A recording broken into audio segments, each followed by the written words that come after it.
All right, everybody, welcome in, welcome in. I hope everybody's having a good day. God bless everybody, man.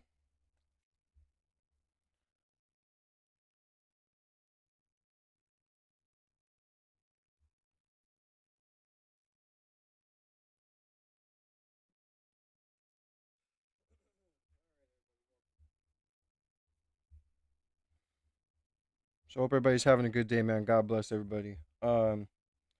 Couple things I want to go over. Make sure you guys double tap that screen, show some love and support. We're just gonna do a super chat goal right off the rip here. Put it on for 2 hours.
Welcome in, Skippy.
All right. Anyway, sorry, I gotta get this stuff done. Welcome in, Stacy.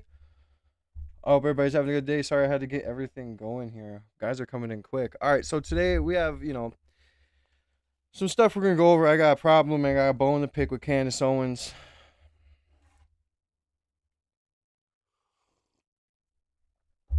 So yesterday when we were going through everything, and she was going through her story, it sounded so insane. You know what I mean? So good, too good to be true. This guy, he was a part of this. He was a underground radar professional or whatever, and he ended up finding a Sinaloa cartel tunnel. Someone took the effort. He ended up being on the run and had a gag order on him until this year. He comes out. He wants to chase and see why people were not sticking up for him. And so he tries to go down to Arizona to see, and he claims he sees Brian Harpool and all these other people at a military base.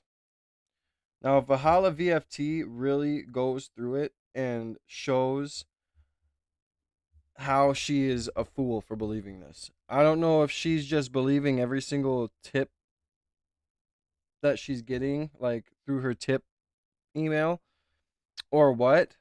She said that this guy had sent plenty of like verification stuff like IDs and receipts and shit like that, call logs. But the thing is everything he described wasn't that damning. And I want to play Nate at Valhalla VFT. I want her to go over it or him to go over it because he does a very good job at going over what she said and kind of explaining because he was a Green Beret, right? And he was down in Arizona training as well. And it's not that uncommon to see a bunch of, she said E4s, E5s. It's O4s, O5s, O6s. It's not that uncommon. Actually, it's very common. And a lot of stuff just didn't add up. So I figured I'd let Nate explain it a little bit. Shout out to Valhalla VFT. Make sure you guys go subscribe to him if you haven't already. Very good guy. Pretty dope. But yeah, I want you guys to kind of hear him go over it. And he says something good too about it. He said, because she's been doing so good at uncovering certain things, and she's been doing so good at figuring some things out and weeding out the bullshit through the non-bullshit, right? She's helped a lot of us get to the conclusions we've got to. And for her to believe what this guy said kind of puts a damper on all of us who are still trying to find the truth. And not only that, but now her and Erika Kirk are going at it. Erika Kirk finally addresses her. She addresses Erika. So it's going to be a spicy video today, guys. I truly wanted to go over Nate going over what she said yesterday before we get into Candace's stream from last night, right? But yeah, so I digress. I hope you guys are having a fantastic day. God bless everybody. Make sure you guys double tap that screen, share the live. Let's try and get ourselves in the algorithm. And yeah, I hope everybody's having a fantastic day. Let's just play for a second. Interesting. Telling the truth, you guys, I promise. The truth is the truth. Everyone jumping back to team sports when they hear something they don't like is sheep behavior. True. All right, let's jump back into the episode. Let's see. Candace corrected the record on some of the things. Okay. And so let's I actually haven't watched this whole thing yet, but I did see some of it right before we went live, because she obviously was live right before this. So let's actually see, because she did correct the record on a few things here, which is good. Let's see what she had to say about this, and we'll speed it up a little bit. There we go. Or E3 when I should have said 06. I'm jotting down starting this. I want to say to the 39 bajillion of you who are in the military who emailed us to let me know that I misspoke yesterday. Okay, I even said to you ahead of time. I said, I don't know military vernacular. I don't know these terms. It's like another language. And you guys are not aware of yourselves. Okay, so you critique me for saying E4, E3 when I should have said 06. I'm jotting down these notes. I'm having a conversation. I'm trying to fact check things. And for me, I was focusing on the timeline of where he was. I was like getting all of the proof. Okay, so I like that she did this. The problem is she says, oh, I meant to say 06. That changes nothing to the story, because seeing a bunch of 05s and 06s at a JTF is not weird. It's not bizarre. Okay, so whether you said what you meant, this is super normal for a joint task force. And she made a mistake about it. But my point with this is that, yeah, it doesn't really matter the mistake she made, because the story that he's telling, it doesn't make sense regardless. Whether it was E4s, E5s, O4s, O5s, if you're at a JTF, this is going to be a super normal thing that you see all the time. So it didn't actually change the story at all. But it's good that she's correcting what she meant. And again, I'm sure she had hundreds, if not thousands, of people in the military message her about this. From our military guy who was there for this meeting on September 9th and it's also on September 8th as well. And I misspeak. Okay. Also, guys, Candace is like, and this is the way she does journalism, and it's fine. She's so hyper-focused on making sure that this guy actually was where he said he was, which was he was on the base at this time. He was at the hotel at this time. He did this at this time. That she's missing the forest through the trees, which is like, yeah, it's great that this guy can show that he went to the military base and to go talk to people at the JTF, and then he was escorted out of there. But does that actually make the story true about Brian Harple? Does that make the story true about the secret meeting that this guy exposed? That's a tougher sell, right? Okay. You guys basically speak Japanese. You don't realize you do, but you do. You speak Japanese. And I said E4, E3, and I went back and I checked my notes, and actually he said 06s. Thank you. Thank you for your 26 billion emails to let me know that I don't know ish about the military. Okay. It was a human error. I made it. But again, it was, and I like Candace doing this. This is a good integrity thing, but it doesn't change the story at all. very clear that I am ignorant when it comes to military. I will own that. And so please just be nice to me sometimes. It's a lot of information, a lot of researching. And I just wanted to confirm he said he was where he said he was and take those notes. But no, he did not. He was very clear Okay, hold on. This is not where we were supposed to be. at the border by President George H.W. Bush. And it was So this is where we're supposed to be. I'm sorry, guys. I was on the wrong part of the video. I hope you guys forgive me. Make sure you guys double tap that screen, man. Try and get us an algorithm. presented to the American public as, look, a war on drugs with the help of Colin Powell. And it should be noted that this took place, just to kind of get you back into what was going on at the beginning of the 1990s. This took place just after the Iran-Contra affair, right? Okay, so all of this that she's explaining is true. This is just historical truth in the military. The unit she's talking about, all the stuff they were doing on the border, 100% true. And I do actually think that her source is telling the truth about him being a part of this unit. But keep in mind, this is a 20-year-old, brand new, bottom of the totem pole private in the military. For everybody who's been in the military before, you know, privates don't really have access to crazy information that's going to overturn the biggest scandals you've ever seen in your life. Okay. Just some context, some things to think about as we're going through this. Okay. Iran-Contra affair was from, I think, 1981 to 1986, happened under Reagan. And for those of you who are not read into massive CIA scandals, this was the scandal when the American public got to learn that our CIA was actually trafficking drugs and weapons. CIA and Army Special Forces. So, yes, true. Throughout South America. A scandal which, if you guys have followed our Epstein Let's get series, to the you now meat and know that he was potatoes also here. involved in the Iran and directly Said it again. Border Patrol agent was able to skip his command. So a Border Patrol agent that he's working with also skipped his own command to report this. Story's getting good. And directly sought a warrant to raid the tunnel, which... Okay, so stop. So Private Snuffy and this other Border Patrol agent who both jumped their chain of command and got a warrant to raid this tunnel. A warrant. Do First you of all, think you wouldn't need that a warrant. Like, if you find a fucking tunnel that's coming under the border and goes to a house in Arizona, then goes all the way under the border to a house in Mexico, the United States is not going to get a warrant for that. I didn't even catch that yesterday. Oops. warrant to do this? Double tap your screen, what guys. judge did he go to get the warrant? What judge did Private Snuffy go to get this warrant? You guys starting to see this story it's fucking falling apart fast, right? Okay, so Private Snuffy and the Border Patrol agent, they jump the chain of command, they go get this warrant, and Private Snuffy and this Border Patrol agent by themselves conduct this raid on this Sinaloa cartel. Keep in mind, he's a lowly sensor operator. We're not talking about a Delta Force operator jumping command. We're talking about a 20-year-old private sensor operator who's now uncovered this tunnel, jumps command, gets a warrant from a judge, and they carry out the raid. Okay, let's keep moving. We got a lot to talk about. All right. Again, not beating up Candace. We're talking about the source's story. Keep going. Avoided tipping off any compromised commanders that were working with the cartel. Thus, why it resulted in such a big bust. Okay. So she says there, the reason why they did it is they didn't want to tip off. Private Snuffy doesn't want to tip off the commanders that are working with the cartel, and that's why it turned into such a giant drug bust.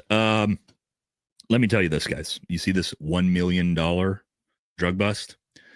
This is smaller than your local PD's drug bust, by the way. A $1 million drug bust is not that big. Is not a big drug bust. Just for context. Okay. Let's keep going. Most importantly, it did not give time to remove photos that were on the walls on the... Yo, Danielle, what are you talking about? Seriously. What are you talking about?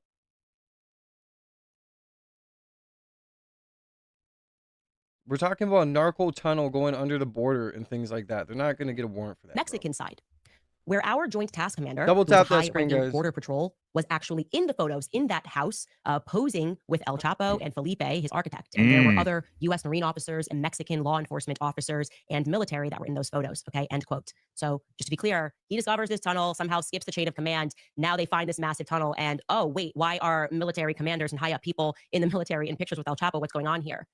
Okay, so again, Private Snuffy skips the chain of command, gets a warrant from a judge, raids the tunnel, goes all the way to the Mexican side, which, by the way, if you're a U.S. soldier in America and you decide to just go into a foreign country, sounds a little suspicious. But then Private Snuffy, when he gets to the other side, he finds photos of El Chapo and his own commander together in the tunnel. Why are there photos of El Chapo and the army commander together in the drug tunnel? Like they decided, like, hey, let's hang these super compromising photos of El Chapo and the Americans we're working with up on the drug tunnel. This seems like a good place to put these. Okay. Maybe. Let's keep going.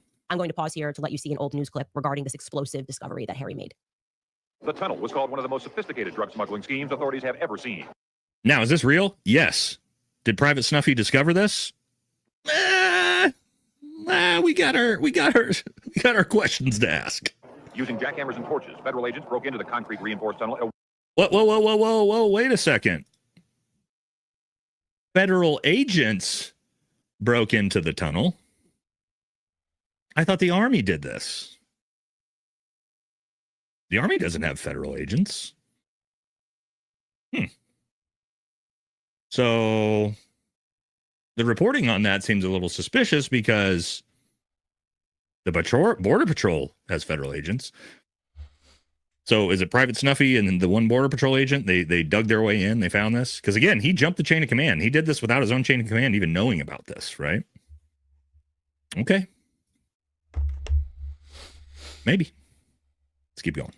Warehouse in Douglas, Arizona.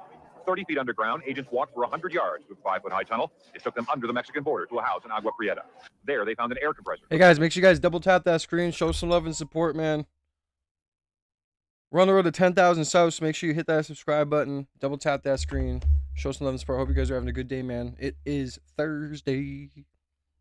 Sump pump, a small trolley car, and a hydraulic jack. It was used to lift up the floor inside the living room of the house where the smugglers would start their illegal trip to the U.S. Authorities said when the tunnel wasn't being used for drug running, the smugglers would flood it with water. Let's say we came over here with some. Okay, so we'll skip forward. They're just showing. You know, and that's really smart. Because did you catch what they said? They said if the Mexican cartels aren't using these tunnels, they'll fill them with water. And they even have a sub pump to take the water out. But they'll fill them with water because if they take one of the sonar systems and they put it over the tunnel, it looks like an underwater stream. That's really smart. More about that. But is that a real story? Yes. Okay. Just like the Osama bin Laden raid is a real story and Mogadishu is a real story. There's a lot of real stories out there. Does that mean Private Snuffy was actually a part of this story?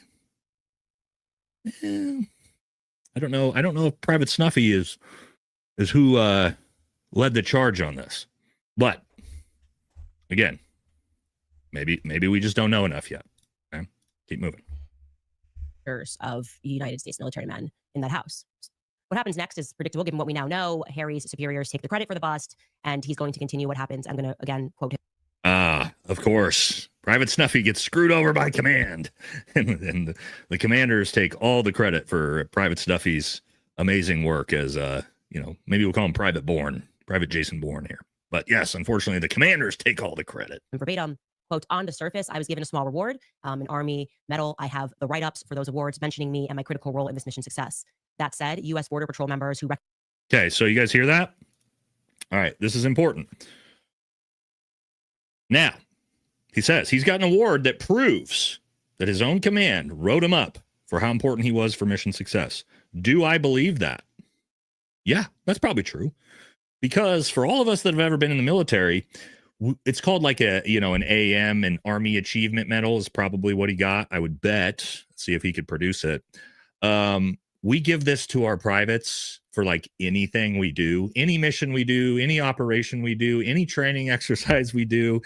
You know, the fueler that did a good job filling the gas tanks, he's going to get an Army Achievement Medal for that great job. The S1 clerk is going to get an Army Achievement Medal for what a great job he did filling out the paperwork. Okay. So the Army gives out achievement medals and maybe an ARCOM if he did a really good job for fucking anything for privates. Okay. I've got a bunch of them. Everybody that served has got a bunch of them. So what this means is, could he been a part of this unit and he was doing some sensor operation stuff while this was happening? And they said, good job. You found, some tunnels with the sensors. Thumbs up. Yeah, that's probably true. Probably true. Okay. So if he can produce an Army Achievement Medal, which I'm sure he can, then okay, great. But again, we'll just keep moving with the story before I get into it. Okay.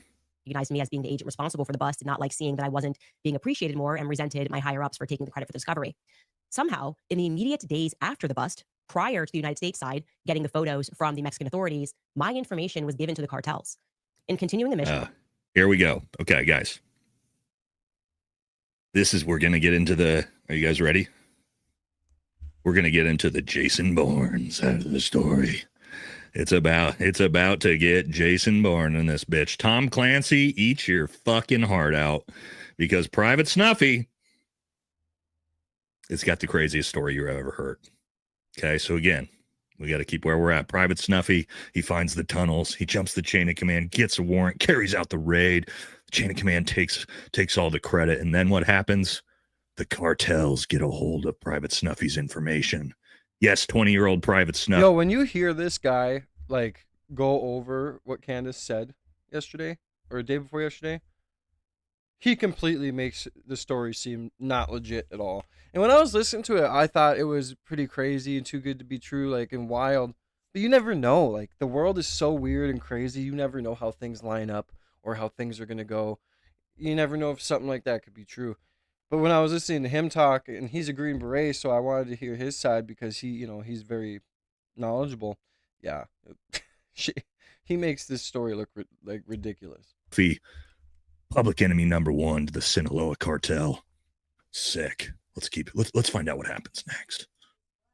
It's a great Tom Clancy novel, by the way. Me and one Border Patrol agent were sent to Naco, Arizona, where I was approached by a cartel member confirming my identification by rattling off my mother's name, address, my high school, my friends, everything listed in my clearance packet, which was supposed to be locked in the custody of the Joint Task Force 6 commander. Oh. So, did you hear that? The cartel got given his security clearance or a security packet, which was supposed to be locked up in the JTF commander's office. Here's the problem for everybody who's been in the military. Is your security and your personal paperwork locked up in the commander's office, in his desk? No, your security paperwork is locked up in the SCIF, and the S2 has it. So, yeah, this isn't a thing.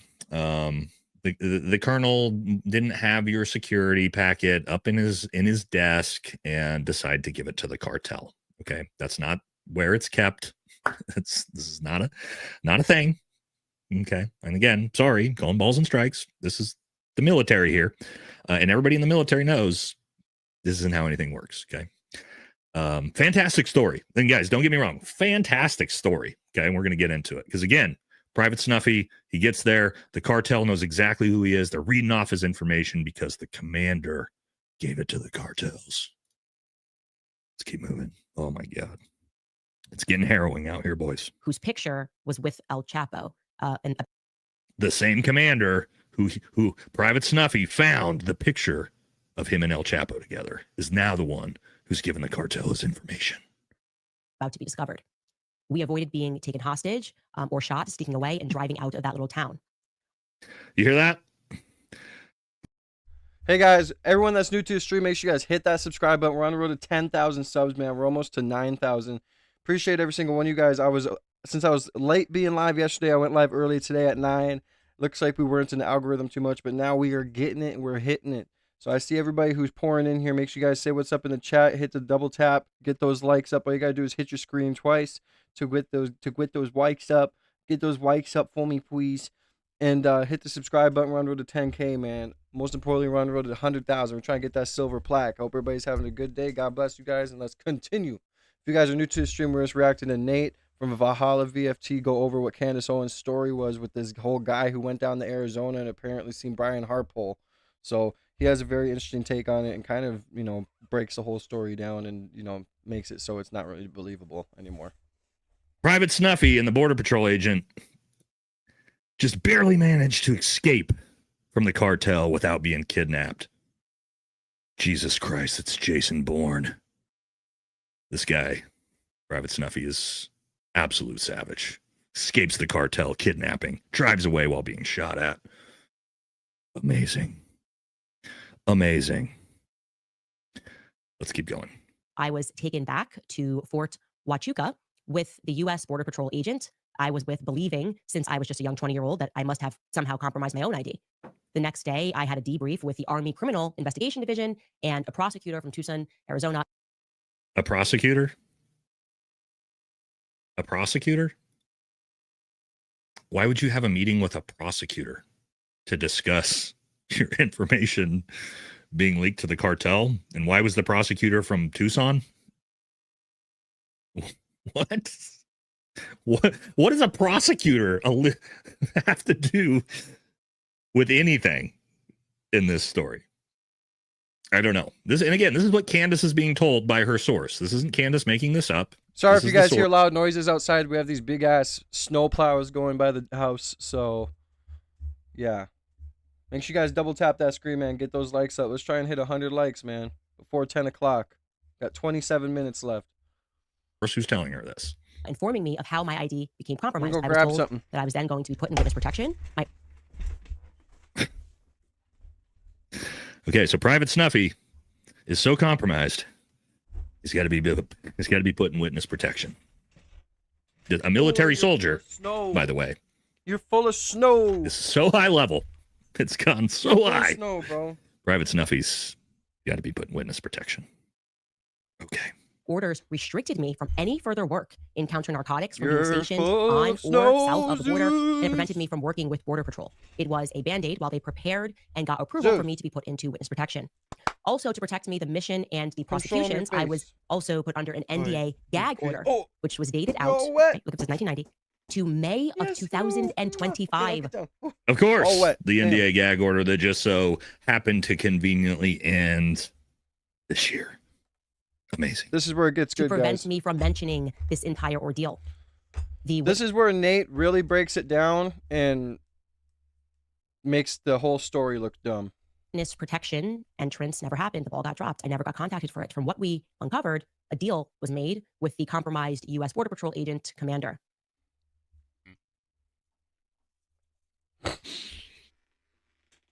Okay.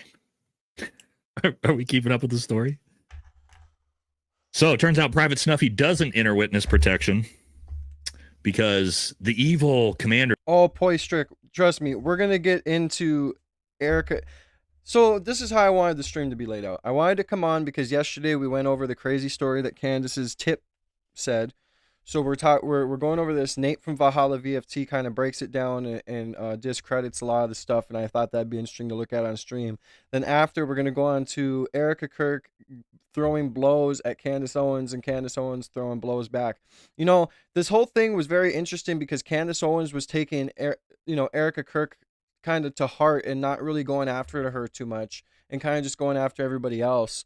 And we're all kind of wondering what Erika Kirk's thoughts were back in the background. And so Erika Kirk gets on. I did a video yesterday where I already released one of the comments she said on Fox when she was promoting Charlie's book. And now she's made more comments on other shows about her, and Candace commented back. So now we're at the point where we thought we would get to where Erika chose her side, and Erika's choice of words was very interesting, and we're going to go over that as well. Erika Kirk talking about how, you know, basically Candace is discrediting her TPUSA family and this and that, and completely just sounds ridiculous, and we're going to go over it. And now they're going head to head, so it's going to be interesting what goes on the next few weeks. And besides that, Candace said she was going to get the guy who told this story on computer or on a live stream in the next week. So if this story is not true, like Nate breaks it down, and trust me, after you hear Nate break it down, you're going to be like, yeah, this story kind of sounds like bullshit, right? So let's get into it. We got a good stream today. If you guys want to support your boy, make sure you guys hit that subscribe button. We're on the road to 10,000 subs. Double tap your screen. Let's try and get those likes up. If you guys want your comments to be read, send through your super chats. Get your name on the donor wall behind me by sending through your super chats. YouTube does take a brutal 30%. So hit the Streamlabs link in the description. Hit the three dots above my head. Hit description. Go copy, paste the Streamlabs link into your browser and send it that way. But get your name written on the donor wall by sending through your super chats. Get your name written on the See Me Now banner by becoming a member. And show some love and support, man. God bless you guys. That was working with the cartels cut a backroom deal.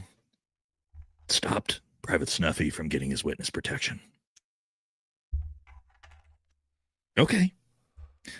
And we haven't even got into the Charlie Kirk side of the story. This is just the backstory. Yeah, somebody said call Don Shipley. Yeah. Yeah, where was that? Don Shipley, we need you. Yeah, we need Don on this one. Okay.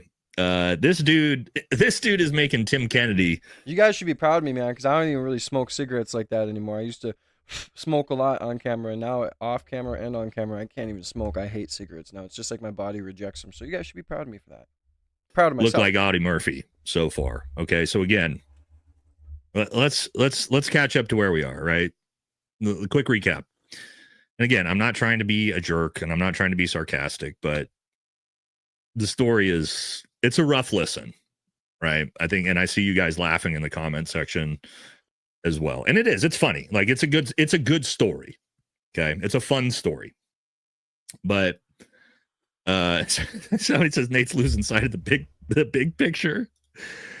Yeah, Patrick, I'm losing sight of the operator. Who knows what judge without his chain of command knowing, and he goes on a raid with another Border Patrol agent who's also jumped the chain of command, and they discover, that their own chain of command is compromised and working with the cartels, and he still gets an award from his own chain of command, who he's now exposed, which seems like a bizarre choice. They take the credit for it, and then he almost gets rolled up and kidnapped by the cartels. He escapes under gunfire, and then he's going to go into witness protection program. But that same commander who's working with the cartels cuts a backroom door, and so now he can't go into witness protection program. This is the story. This is not my story. This is the source's story. Okay. If it sounds realistic to you so far, that's fine. I'm not saying it's not true. I'm just saying I have some questions. Okay, I'm just asking questions. Let's keep going. Okay, so let's pause and just recap there very quickly. And I'm going to tell you. We did. We recapped it. Okay. So I guess in a sentence, a young military man did his job excellently.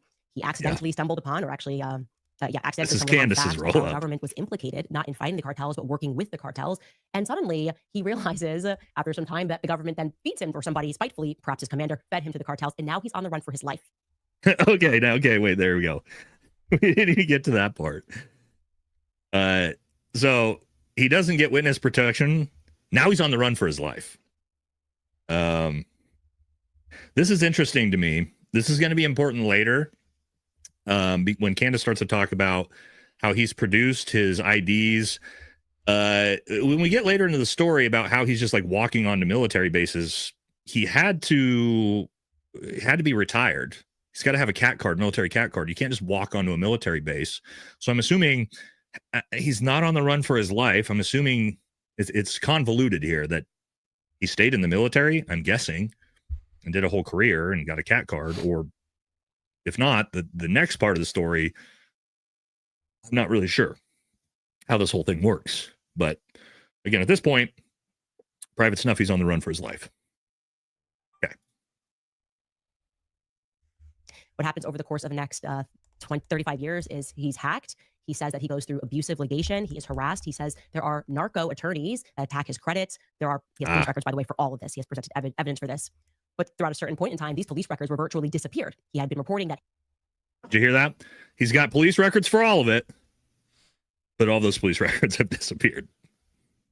Okay. Hitmen were coming after him. He had names. Hitmen are coming after him. It's pretty wild. This is wild. You guys, is this not just, you guys, is this not just the plot of Jason Bourne? Somebody said you watch your show today. Yeah, we're going to watch it next. This is literally the plot of Jason Bourne. This is Jason Bourne. It's literally from the movie. I'm just saying. It's pretty spot on to Jason Bourne, right? He uncovered all this crazy shit, and he's on the run from the law, and now hitmen are coming after him. It's Jason Bourne. Jesus Christ, it's Jason Bourne. This is a 35 years long ordeal. He now has all of his paperwork thanks to some county clerks who did the right thing and were able to dig up these records. But you name it, this man has lived it throughout the last 35 years. Okay. Fast forward to May of 2025, May of this year, and Harry Myers, who now has a new name, by the way, which I'm not saying, but he is finally released from this 35-year military grade NDA. So what does this now 56-year-old decide to do? He decides that he's going to confront his past. He wants, of course, of course, answers. Okay. He wants to know why he was never protected. He wants to know if the FBI had been informed, and if so, which they were supposed to be, why they didn't do their job. Why didn't they protect Harry? He was working for the military and he did his job. He makes up his mind that he's going to deal with this in person. He is going to travel from his home in Washington back down to the very base where this all began, right? Okay, so let's talk about this. So 35 years later, he decides he's going to track down some answers. So his plan is to go back down to the same base. This all happened 35 years ago under the assumption that people who were there while you were a private are still working there.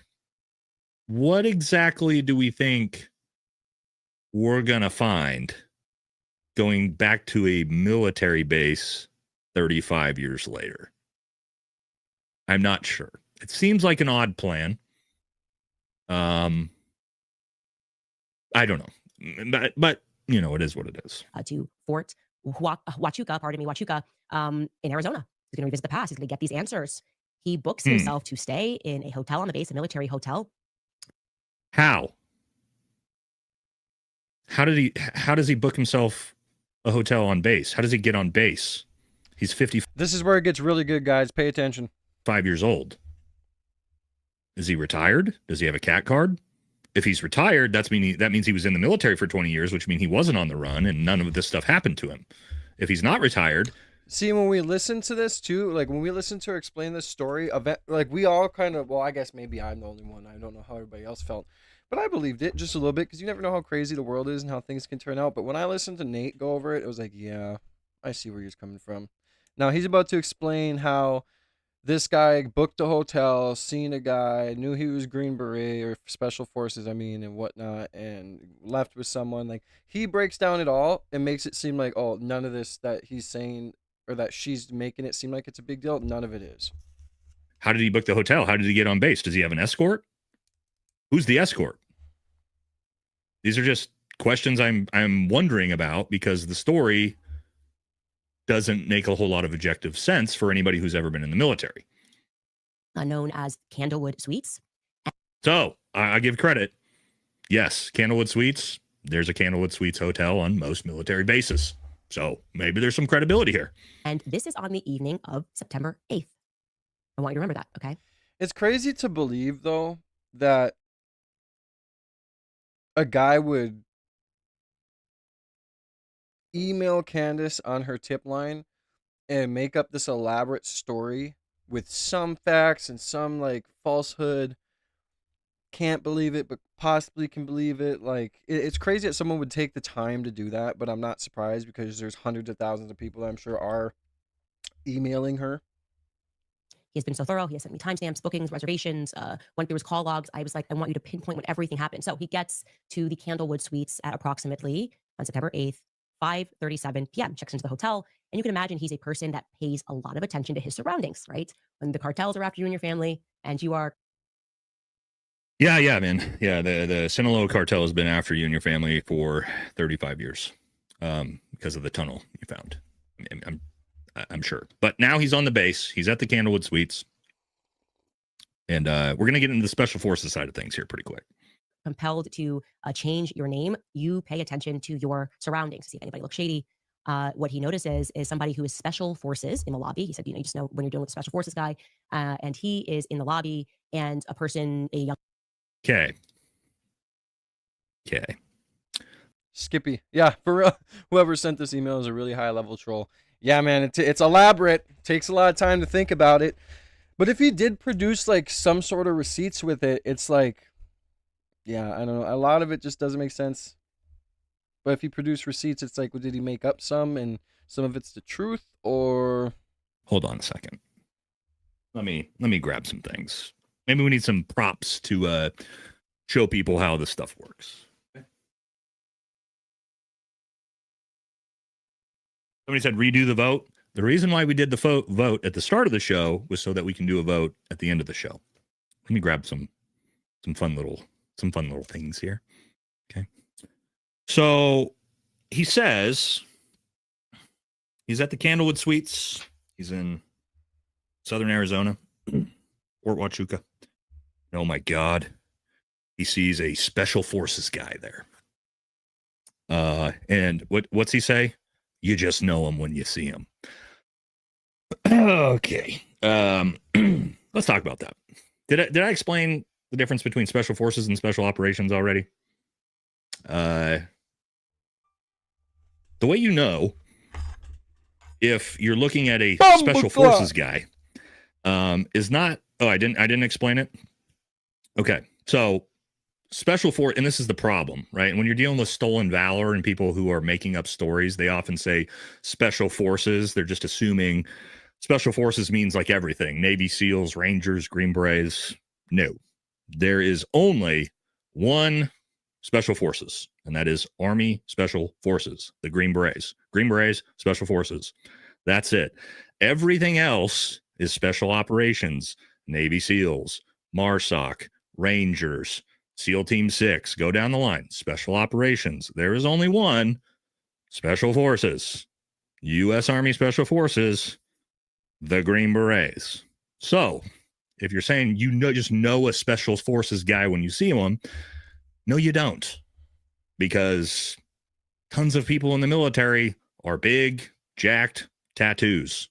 Yeah. You know a Special Forces guy when you see one because he's got this on his shoulder on his uniform, and he's wearing a fucking Green Beret. This is how you know you're dealing with someone who's on Army Special Forces. Now, this is included in the story as if this is something crazy. Oh my God, he's at a Candlewood Suites in Southern Arizona, and there's a Special Forces guy there. Oh. Guys, all of our training as Green Berets, almost all of it is in Southern Arizona. I spent the vast majority of my time training in Yuma and places like that. Our military free fall schools are there. Our JTAC schools are there. We go do all of our level 1s, our military free fall requals. Everything we do is in Southern Arizona. Seeing a Green Beret at a Candlewood Suites in Southern Arizona is one of the most common things you will ever fucking see on a military base. This is the least surprising thing you would ever see.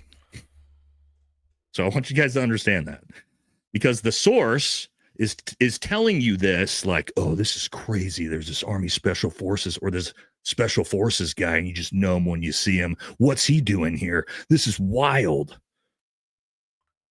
No, this is like every day in Southern Arizona at these military bases, like rotating in and out. Okay.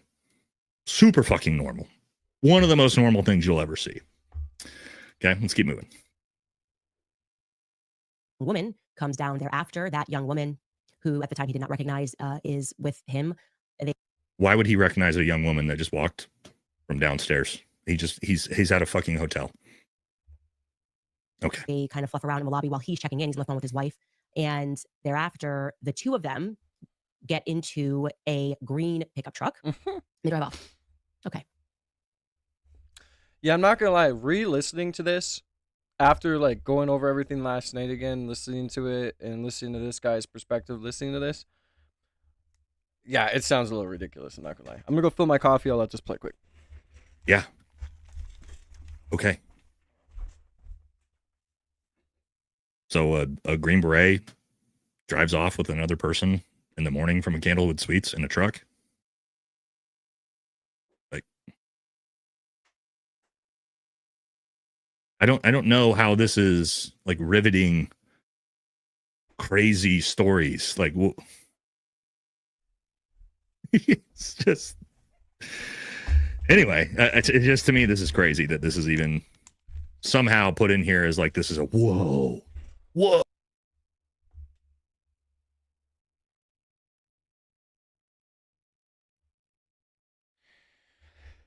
Make sure you guys double tap that screen. Welcome back. Welcome back, Sassy Cassie. How you doing? I missed you too. I really miss you guys when you're not here. That's why I say press the notification bell so you can be in every single stream.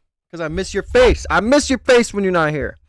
A little announcement though. I do have to get off in 2 hours because my kids have a dentist appointment. But yeah, no, I can't. We were all waiting for a moment where Erika Kirk finally addressed everything, you know, that's been going on. And she came out and she obviously like is siding with TPUSA and the official narrative and ain't willing to, you know, have any sort of questioning go on. And if you question this, you're wasting your time with God. Yeah, trust me, we're gonna go over that. It's freaking crazy. I'm not gonna lie. And to me, I knew it was gonna happen, but I feel like we're gonna start seeing the evil side of people come out, if you know what I'm saying. And it starts with the E and ends with the K. I think we're gonna start seeing the evil side come out. And yeah, that's why I'm playing this guy. Nate really breaks down the story that Candace said day before yesterday and makes it. Yeah, like, I mean, when I first listened to the story, I was like, okay, crazy things go on in this world. It's possible. But then I wanted to get second opinions and listen, and I was watching Nate's stream last night, and yeah, he completely makes the story look like stupid, like just so made up. It's crazy.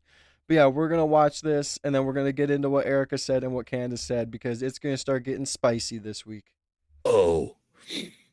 But welcome back, Sassy Cassie. I missed you too. Love you.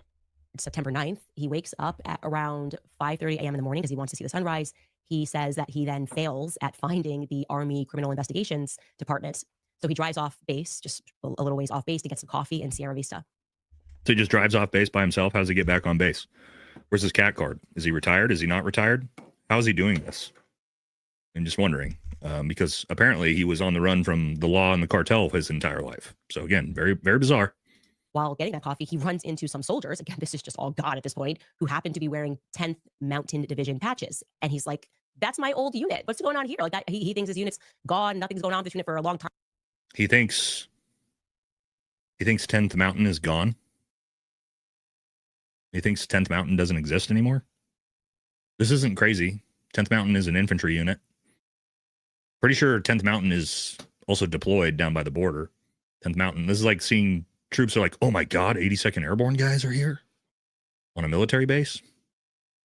I know, like, most of you aren't in the military. You're like, I don't really understand.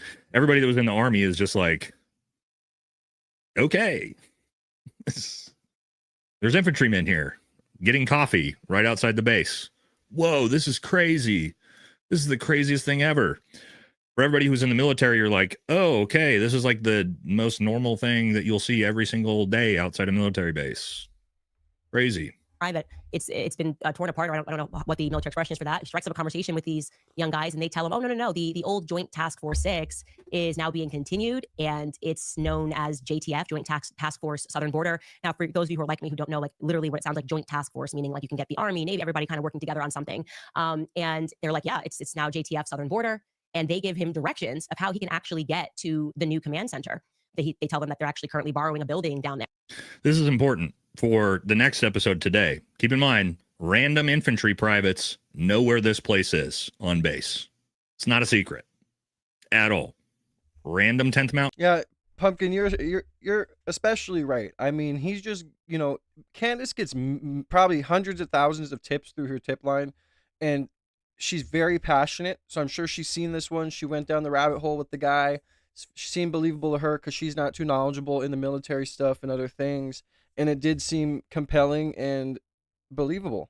But Nate is just being that guy who's like, wait, no, hold on. I know what he's saying. I know the lingo, and I know what goes on in Arizona and military bases because I've been there. He's just giving his perspective to help her and help other people understand how things work and how she might be being misled. Dudes know where this place is. And he tells me that there would have been no other way he would have discovered where it was. So his intention was to go to Army CID. Now he's like, wow, I can go directly to the actual JTF-6, which is now being continued, and get some answers. What luck.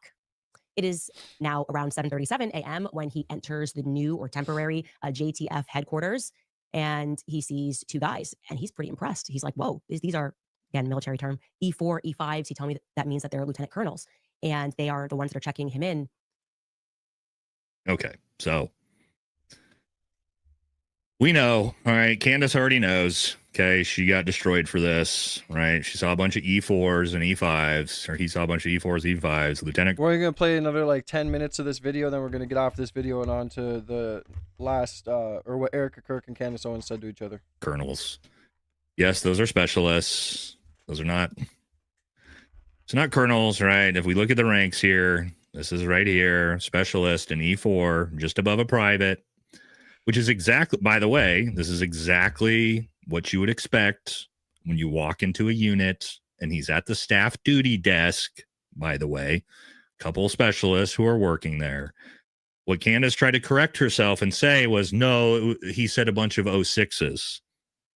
No, there wasn't 06s working the staff duty desk of the JTF unit you walked into. Let's talk about some things here. The way a military base works and military units work. This is a civilian or maybe a retiree who's 55 years old. He is now just driven to the Joint Task Force Southern Border, the unit there.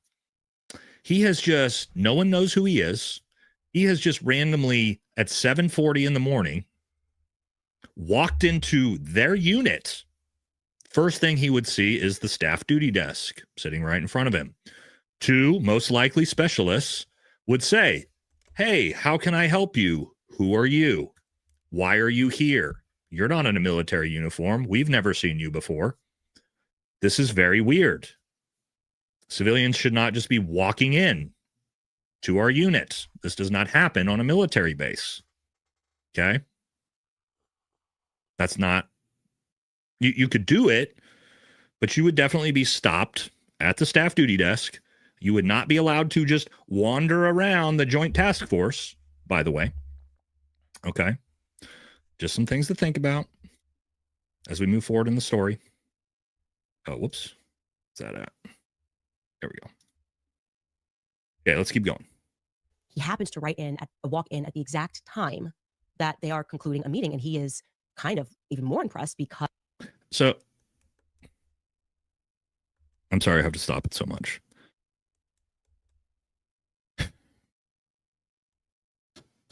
So, this civilian who just walks into the unit off the street, walks up to the staff duty desk, somehow also knows that they just concluded a meeting in the skiff, by the way, because if there was something super sensitive, like the planning, like people were planning to assassinate Charlie Kirk, where they would not be doing it would be in the front office. They would be doing it in the commander's office. They would be doing it in the skiff, the S3. So no, there was not just some high-level meeting between a bunch of lieutenant colonels and colonels going on in the hallway of the JTF. Okay. No, that's not how anything works at any military unit ever. Because he sees about 12 lieutenant colonels. He tells me, you do not see that many people, that many E4s, E5s, E6s. Please, military guys, forgive me for She means 04s, 05s, 06s, I'm assuming. me not knowing what the proper vernacular. But he just goes, what's going on? He's like, you don't see this unless you're at the Pentagon or you're at the White House. You just don't see this many high up the food. Okay, let's talk about that because this is completely wrong. This is completely fucking wrong. So what she's trying to say from her source is that you would just never see a bunch of 04s, 05s, and 06s at a military unit. We're talking about a joint task force. A joint task force is the command center for whatever is going on at the southern border. You would have up to 2-star generals most likely at this task force, okay, at this JTF. You would see a shit ton of 04s, 05s, and 06s regularly at a joint task force. This would not be surprising at all. We're not even going to make fun of the E4, E5, E6 thing. You would not see, you would see dozens of majors and lieutenant colonels and colonels at a joint task force. Okay? This would not be rare at all.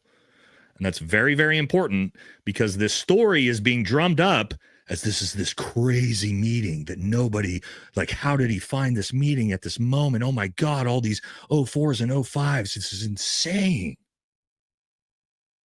No, it's totally normal at every task force ever you would see. Not crazy. So we're doing hypothetics here. Let's hypothetically say Private Snuffy has made it onto base. He's found the JTF. He's randomly walked in. He's talking to the front desk. He does actually see a bunch of 04s, 05s, 06s doing something. That's not crazy. Okay. Pretty normal. Pretty normal stuff you would see at any Siege SODIF or SODIF. Just saying. Okay. Food chain lieutenant colonels. He's going, man, this is a pretty important meeting. And then he sees 3 men walk out, one of which is the Probably a morning huddle. Literally just a regular morning huddle that you'd see at every high-level unit ever, by the way. person he identifies as the person that's the center of the action, right? He said you could just tell this is the most important person. And he has gray hair. He's got glasses. I believe he said that he's about 5'10". And at this point, he sees that the person that is with him, and he said certain that the person that is with him is Brian Harpole. Oh, of course. Yes. Brian Harpole on September 8th, who's not, as far as I know, was never even in the military, by the way. Brian Harpole just happens to be at Fort Huachuca at the Joint Task Force Southern Border Command. He just happens to be there on September 8th. And this guy, random happen chance, that's looking for answers on his crazy Jason Bourne story, just happens to walk in at the exact same time that Harpole is walking out with a bunch of colonels. And he remembers, by the way, keep in mind, the assassination has not happened yet. So he's seeing all of these colonels and all these people, and he sees Harpole, and he keeps it in the brain for later. Because then once the assassination happens, and by the way, how would he have recognized Brian Harpole? We didn't even really figure out who Brian Harpole was until a couple weeks ago because he's wearing sunglasses, right? Hadn't come out. Also, another thing I want to take a look at here is let's take a look at Brian Harpole. This is important. Okay, here's Brian Harpole on the left. Who here is in the military or was in the military at one point in their lives? Chat. Who here was in the military? I want you to take a look at Brian Harpole here. Who here was in the military? Come on. A lot of you are in the military, right? Does Brian Harpole not look like every goddamn fucking sergeant major and lieutenant colonel that's ever existed? 5'10", white, gray hair, tattoos, short military haircut. He literally looks like every fucking 40 to 50-year-old sergeant major and lieutenant colonel we've all seen. But yet, Private Snuffy, for no reason, recognizes that that's Brian Harpole, and he stashes it in his brain between all this crazy shit with all these 04s, 05s, 06s.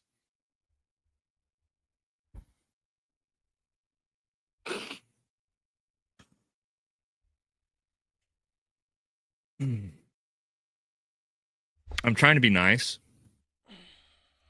We're only going to listen to a little bit more, and then we're going to move on. I am trying to be nice. Anyone that's new to the stream, make sure you guys double tap that screen. We're on the road to 10,000 subscribers. We're so close to 9K, so everybody just hit that subscribe button with the notification bell. Join the See Me Now family. Become a member of the family. I appreciate every single one of you guys for being here. God bless you guys. Double tap your screens. Let's try and hit 100 likes. We just need 79 beautiful people to double tap their screens, get those likes up, show us love and support. If you feel like you want to go a step further than subscribing and liking and get your chat read, questions answered, and name written on the wall behind me, send through your super chats. I have a 10 super chat goal up of 10 super chats, $10 and above. YouTube does take a brutal 30%, so if you would like to hit the Streamlabs link in my description, I get the full amount when you send it through Streamlabs, so I don't get taxed from YouTube. But if you feel like it's easier to super chat through YouTube, super chat on here. Appreciate every single one of you guys who are here. God bless you guys. I do have my hat coming soon from my merch company, so you'll be able to get kind of a glimpse at what the hat looks like in real life. And if you guys want to go ahead and go order something yourself, go to seemenowarmy.com, click the tab on the bottom, and I have some stuff out like coffee mugs, sweaters, hats, things of that nature. Go pick out the best thing that you like there. I got a lot of cool colors and a lot of cool colors that fit the design well. So, and by the way, we are sponsored by W Energy. I will go after that once we switch videos. It's about this, but this story is one of the dumbest things I've ever heard in my life. We're not even done. And again, I love Candace. I've offered to be a military advisor for Candace. I don't understand. We're not even close to done, because the most damning stuff is still coming. Like the most damning stuff that immediately is going to make you all go, oh, okay. We're not even there yet. I'm just saying. For those of you saying, Nate got the call. Really? You've listened to me talk for an hour and you're going, story checks out. It's got to be true. Private Snuffy definitely showed up September 8th and went to the JTF and just happened to see Brian Harpole walking out of that office with all these colonels in Fort Huachaca 2 days before he was killed. It's how I'm doing it. What do you want me to do? What do you want me to do? You want me to play pretend? You want me to play fucking pretend? Do you guys think, you guys understand? Let me be very clear. For those of you maybe new to my channel, you guys understand I don't play this fucking game that just because I like you and you put out a bunch of just shit that doesn't make any sense, that I'm just going to pretend that it's true. That's what Benny Johnson does. That's what Officer Tatum does. That's what Tim Pool, that's what all that crowd does, is they just simp for the people that they like, and they just say, whatever they said, we're just going to let it be true. This is not what I do on my channel. I just went after Nick Fuentes. Yeah, shout out. Because he did some dumb shit. Shout out to Nate. I like Nick Fuentes' stuff. Okay? I'm just saying, you can get mad if you want. I love Candace. I love her stuff. Super supportive of Candace. Always defensive of Candace. However, the reason why this is really important is this type of thing discredits everyone that's covering the Charlie Kirk case. When we start saying that this story is realistic, this gives Tim Pool ammunition. This gives Ben Shapiro ammunition. This gives all the other side ammunition to go, look at how dumb that story is. And look at all those fucking idiots that believe it. See? Yep. That's what we can't do. One thing too is she's got to be careful because she has her open tip line. She's got to be careful of people who are coming in with bad intentions as well. Have to call balls and strikes on this. It's very, very important. And if we want to try to get to the truth and keep things on the rails for Charlie, that this cannot happen. This cannot happen. This is not positive for Candace. This is not positive for anyone that's covering this. Okay? Do we understand that now? We're doing this because we're actually trying to protect Candace. Because I'll tell you this, Candace has a fuck ton of people, bad actors, who are trying to discredit her and set her up and give her bad information to make her look bad. And so when I see it happening, I'm going to make sure that Candace knows you got to drop this one. You got on this one. Okay? Because we support Candace. That's why. Okay? Yep. And again, we're not done. We got to keep moving. It's all okay, let's hurry up, bro. Cut off. And if he can justify everything, great. But if not, you know what I mean. Okay. Oh, it's about to get even more interesting. So, and again, I'm going to say allegedly because I wasn't there, but I have spoken to this guy and I very much trust what he is saying. I think he is very credible. Okay. So he sees Brian Harbaugh come off, this older guy, and what then happens is first the guys that are checking him in are friendly. He explains to them, yeah, this is what happened to me. I just want to speak to somebody. They're like, yeah, let me help you. And all of a sudden after Brian, who he believes to be Brian Harpole, who he's not obviously recognized at that time, he would not have known that was Brian Harpole, but he remembers him, obviously, because then the biggest political assassination since JFK happens. Suddenly, somebody hits the panic button, and two captains come out, and they escort him out of the building, and they begin what becomes a 7-hour interrogation. Okay, let's talk about this. This may be true. In fact, this actually is starting to sound pretty realistic. What she explains there is, at first, they're friendly to him. The two probably specialists working at the staff duty desk are friendly. Hey, sir, how are you? Who are you? Right? And then what Private Snuffy does is Private Snuffy starts telling these two specialists at the staff duty desk his backstory, his insane uncovering the Sinaloa cartel and, being on the run from the law and all this crazy shit that we heard. And he's telling these two kids at the staff duty desk this. And what do those two kids do? Those two kids go, holy fuck. We have no idea who this random fucking civilian, this 55-year-old civilian who just walked in, who's saying the craziest shit in the world. I need to go get my supervisor because this is a potential problem. My job is to make sure nobody fucking Thank you to Willie for the subscription. God bless you. I hope you're having a fantastic Thursday. It's almost Friday, walks guys. In here. And so what happens is two captains, two higher ranking people walk out and go, hey. Dude, my back hurts so bad I need a massage. Like, I'm not even going to lie. I can't wait to go to the gym and go in the steam room. Oh, I love you guys. Sir, let's go ahead and come outside and leave the unit and let's talk about what you got going on. Okay? That is what happened here. This is what would happen at every single military base and unit ever, including my own. If we were at 1st Special Forces Group in the company hallway and I'm in the B team office, which is technically like the front office, right? And some civilian walks in who I've never seen before. And I ask him, hey, sir, what are you doing? How can I help you? And he starts telling me the craziest Jason Bourne story ever. I would immediately escort him outside, probably contact the MPs, and we would have a little conversation about how the hell you even got here. What are you doing here? Okay. That's that's exactly what would happen in this situation. Dude, the sauna, I can sit in the sauna for hours. Like, especially after, like, my favorite muscle groups to work out is my chest, triceps, things like that. But after a really good workout, just going in the sauna, putting a towel over my head and sitting there for a while listening to podcasts, oh yeah. It's fucking heaven on earth, baby. But then it gets a little bit crazier. Okay. They think he's a spy. How did you rumble this meeting? How did you know this meeting was taking place? He's being asked a bunch of questions. They're putting pressure on him.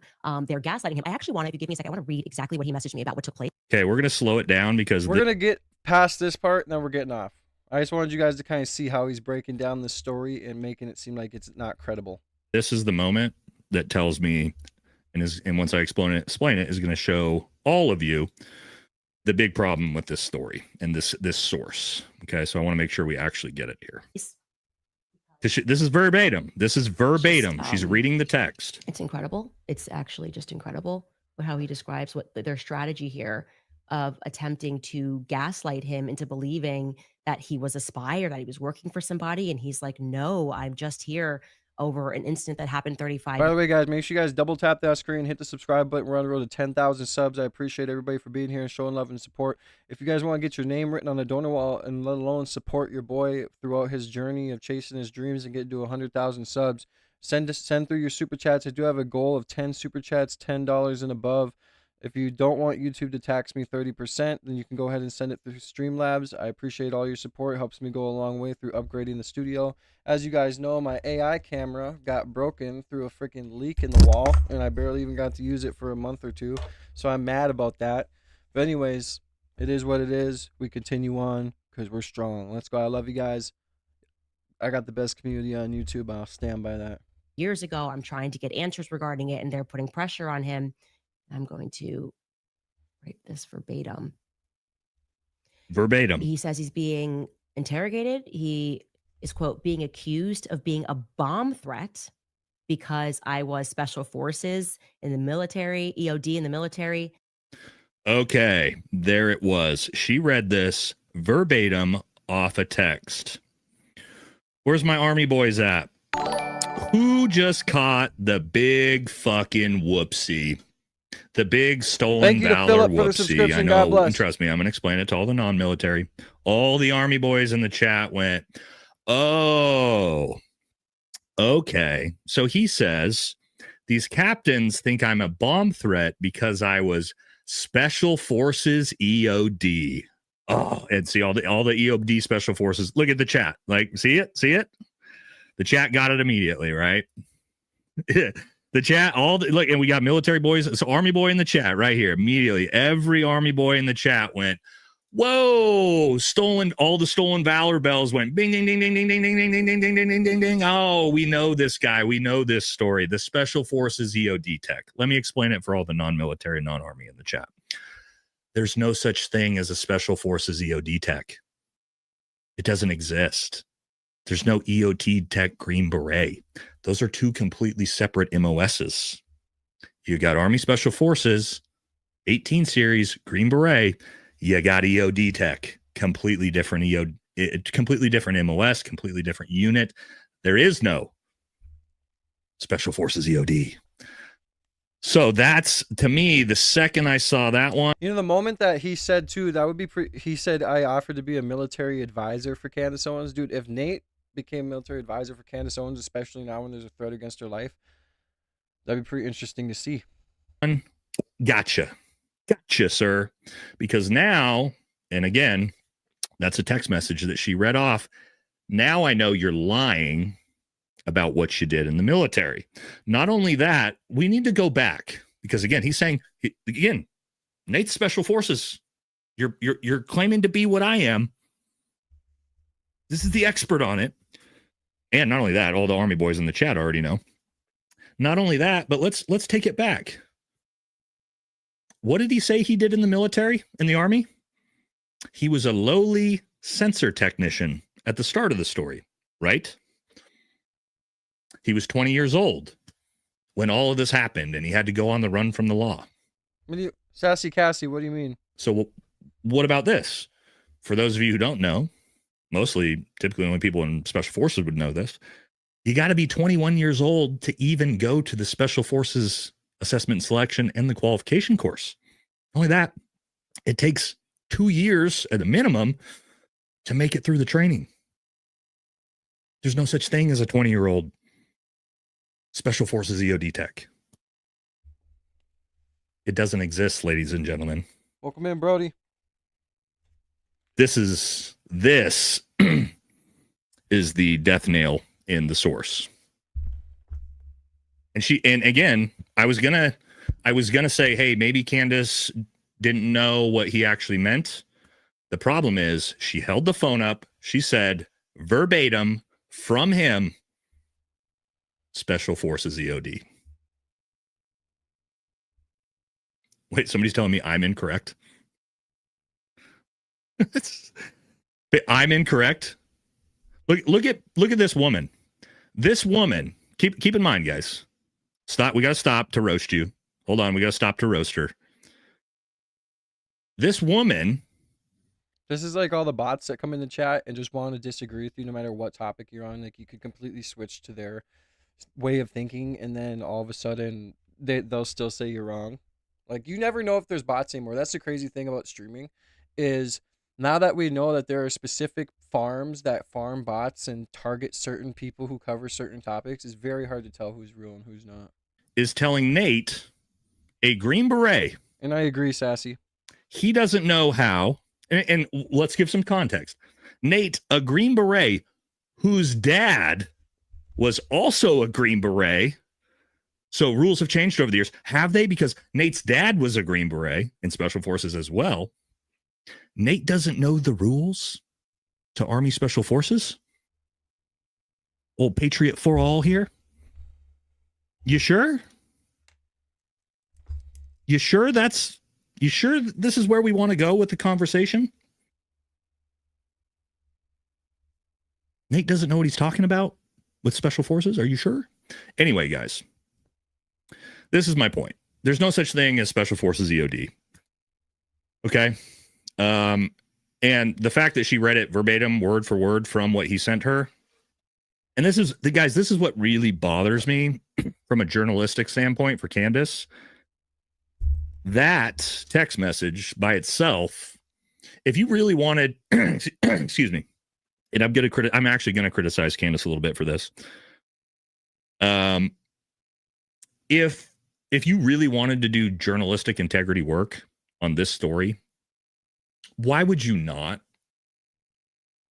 contact a Green Beret and say, hey, does this story make sense? Hey, look at this text message. Is this a real thing? Because your average, like immediately our own chat, just regular Army, and just everybody in the Army immediately knew that was made up bullshit. Didn't even take a. All right, so we basically went over everything I wanted to go over. There's more we can go over, but it is what it is. We're going to go over the new stream now.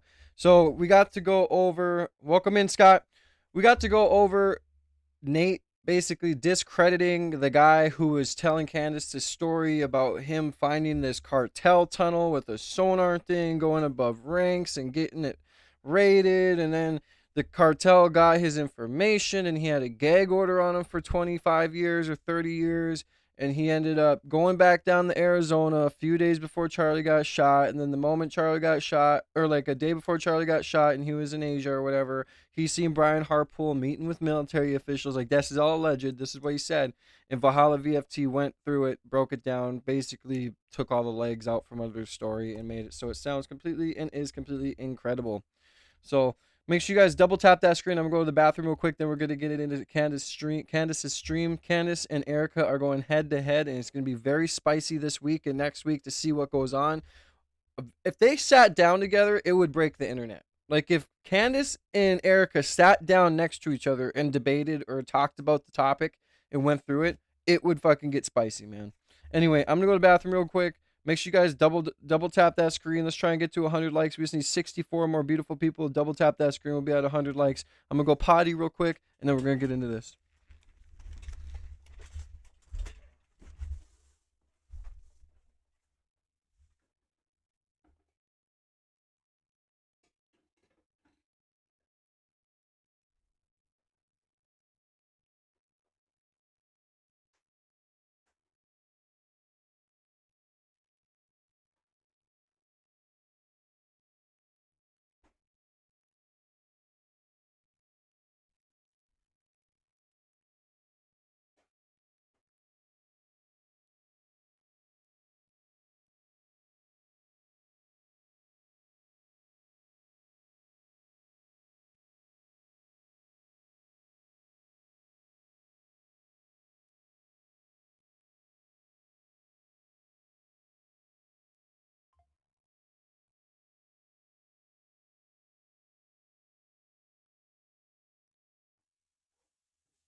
We just need 57 more beautiful people to double tap that screen. We'll be at 100 likes.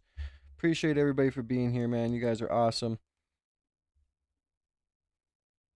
Anyone ever tried these? They're poppables.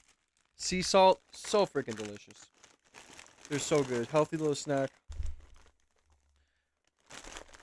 All right, Scott, I appreciate you, brother. Thank you for coming in. I'll see you again when you get back. Be safe, and you better come back before my stream ends. I only have about another hour and a half to be on stream.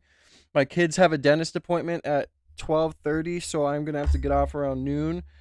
And then once I get back, depending on how long their appointment is, I may bring them back to school. Once I get back, I'm going to work on videos. Our last video that we dropped is doing pretty good for, you know, the fact that I haven't dropped in a while. So it's doing pretty good. I have yet to get a video that hits 1,000 views, but once we do, it's going to be one goal that I've achieved. So I hope everybody's having a good day, man. God bless you guys. Thank you for being here. Make sure you guys hit that subscribe button. Support your boy, man. Run the road to 10,000 subs. As you guys know, I'm chasing my dreams. The one door shut, another door open, so I'm running head first right through this door, and we are running it up, guys. So if you guys want to get your name on the donor wall behind me or on the super chat wall behind me, send through your super chats. I do have a 10 super chat goal up of $10 and above, so send through your super chats. Anyone wants their chat or question to be answered, send your super chats through. Any color super chat will be fine to get your questions read. Get your name on the wall no matter what color as well. As many times as you super chat, as many times as you get your name on the wall. So you could super chat 5 times, $1 5 times, and get your name on the wall 5 times. Yeah. So I hope you guys are having a good day, man. God bless you guys. I love those. They have pancake poppables too. They're amazing. Yeah, I love the sea salt ones and the vinegar ones. Ooh, so good. I'm trying to lose weight, so I eat in moderation because since I got my back problem, I gained a little bit of weight, but I'm still like really lean. But this winter, I'm making it my goal to like just completely transform for summer. Okay, you And got I'm gonna start making gym videos too and bringing you guys along with me, so we can do it together. We could all do it together. I love you guys, man. I'm so blessed to be able to have you guys. guys. Now, I wasn't sure about Erika. I was waiting kind of a situation for her to be in, obviously, having lost her husband, becoming the CEO and the chairman of a company. It's just a lot of transition, and it's nice to wait for more information before you prejudge or just make an assumption about somebody, and it maybe is not based in reality. Well, we are getting a lot more of Erika Kirk this week. I'll tell you that because she has been doing the rounds in the media really over the last couple of weeks, and she just gave an interview live with Harris Faulkner. Sassy Cassie, I don't know if you know what it looks like outside here right now, but it's like super cold. Like it's like 5 degrees and like a shit ton of snow on the ground. And my youngest has asthma, so I typically don't bring them out to play in the snow unless it's around 20 degrees. Because if it's too cold, then my daughter's asthma starts to act up, and my kids get on Fox News, where she finally addressed the quote unquote conspiracy theories. And I have to say this because it's true, but it completely missed the mark. For me, I am sorry, it just has. But the good news is that she is now unmurkying the water in terms of her intentions with this massive political organization. That's good news. Truly. I'm looking forward because we to knew it, Charlie, Cassie. and now we are getting an opportunity to know Erika. Looking forward to it. Plus, later on in the show, it's Knives Out for Tucker Carlson. As always, he's trending right now because he has officially waded into the who killed Charlie Kirk narrative. And since he is not a bought and paid for Fed, he is siding with not just the American people worldwide. And he says that he's not buying the official narrative. And there are some lingering questions. And he confirms what I told you about the Egyptian planes. So let's jump right back into this. Welcome back to Candace. We tend to focus on the evidence that's in front of us, obviously asking questions when we come up across something that someone has said and it doesn't add up, or if they lied, create a list. And you guys were coming after me because I was saying, look, we can write into our imaginations how Erika is thinking or how she's feeling or what she should be wearing, but she hasn't actually said anything yet, right? That was my stance. She hasn't actually said anything yet. Give her a chance, okay? And now she is making the rounds in the press because Charlie's book, his posthumous book, is coming out about the Sabbath. And she's speaking about the quote unquote conspiracies as she sits down with a lot of these news anchors. So first and foremost, she's sitting down here with Harris Faulkner. And I just want to show you a couple of clips from this sit down, which is now trending. And she begins by addressing the question, which has been in the air, regarding where Charlie Kirk is buried. That question resurfaced this week in a big way because Milo Yiannopoulos and a few others have asserted with absolute certainty that Charlie has not yet been buried. That's what they're saying. They say they have proof of that. And at first, Harris Faulkner is asking about that claim. Take a listen. Talk to me about this. Why would he not be buried though? Like what? Why would they not bury him? It's been 3 months. Like his body would be completely like different. Part of the conspiracies that are out there, this disturbing part that people are trying to guess where Charlie is. Can I have one thing? Can I have one thing? Can my children have one thing? Everything was public. We will be building the most Dude, the moment he got assassinated, you were posting on Instagram pictures and videos of you by his casket. Like, you cannot pick and choose, girl. I'm sorry. If you wanted it to be private, you shouldn't have said nothing when he passed away, and besides like a sincere like picture of you two being posted in a dialogue or whatever. But you posting pictures by his casket and showing his hand, like all that, no, that was completely OD for you, bro. beautiful memorial for my husband at Turning Point USA, and it will be for the world to see, and it will be spectacular, and it will have basically museum style for our Charlie, for my Charlie. But can I have one thing? Can my babies have one thing where we hold it sacred, where my husband is laid to rest, where I don't have to be worried about some secular revolutionary coming and destroying my husband's grave while my daughter is sitting there praying? One thing. This is my husband. Yes, he was Charlie Kirk to the world, and I know so many people love my husband, and I am grateful for that. But this is my husband, and I want to be able to have one thing left that is sacred to our family, to my in-laws, to my babies, and to my parents. One thing. Okay, so on its face, I actually agree with that. I think that when people are being buried and where they're being buried and how their funerals are done, that is very private matter, okay? So objectively, I agree with what she's saying, okay? But subjectively, because we are dealing with the subject of Erika Kirk and what transpired immediately following Charlie's assassination, this is going to be read as Meghan Markle syndrome, okay? Meghan Markle syndrome, where you want privacy when you want it, but you want publicity whenever you want it, and that just doesn't work, okay? It doesn't work that way. I honestly think it was said best by Bethany Frankel, not related to this situation. Bethany Frankel is on Real Housewives, a show. Hey guys, we just need 51 more beautiful people to double tap that screen and get those likes up. Let's try and hit 100 likes, guys.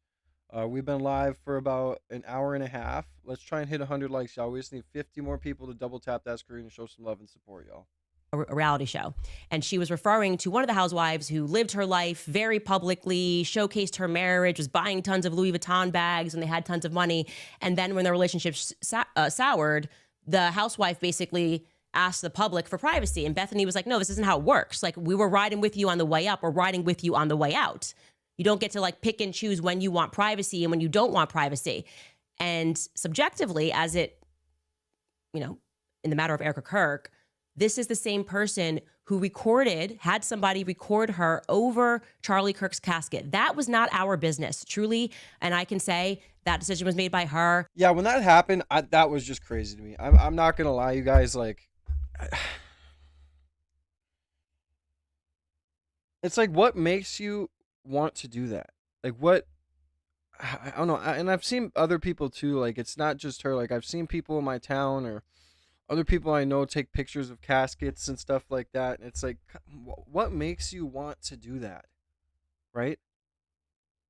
Like, what makes you want to take a picture of him in the casket, or you by him, or let alone like, okay, it's one thing taking pictures and having it personally, like you have it to yourself or something for some odd reason, but to post it on Instagram when you know that Charlie Kirk's assassination is the hottest topic going on, and you posted a picture with him in his casket, yeah, it has me scratching my head, because to me it's just weird. Why would you do that?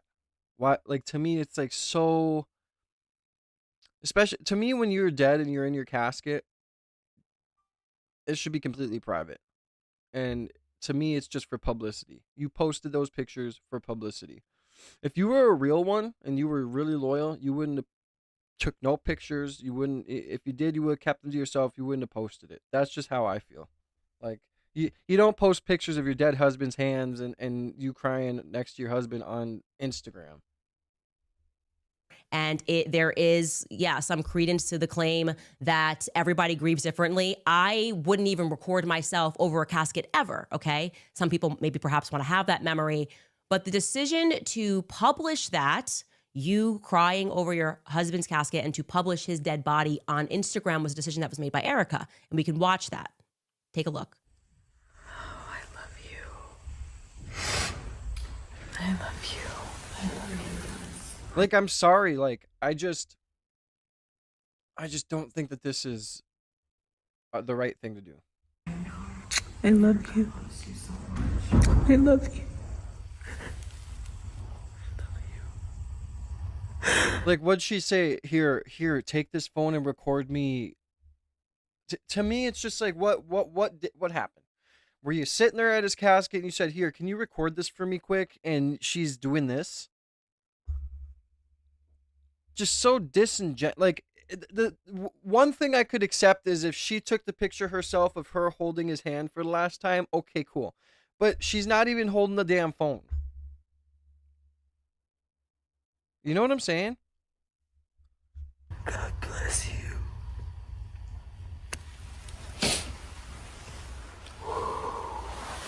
Got those Grand Mason rings on.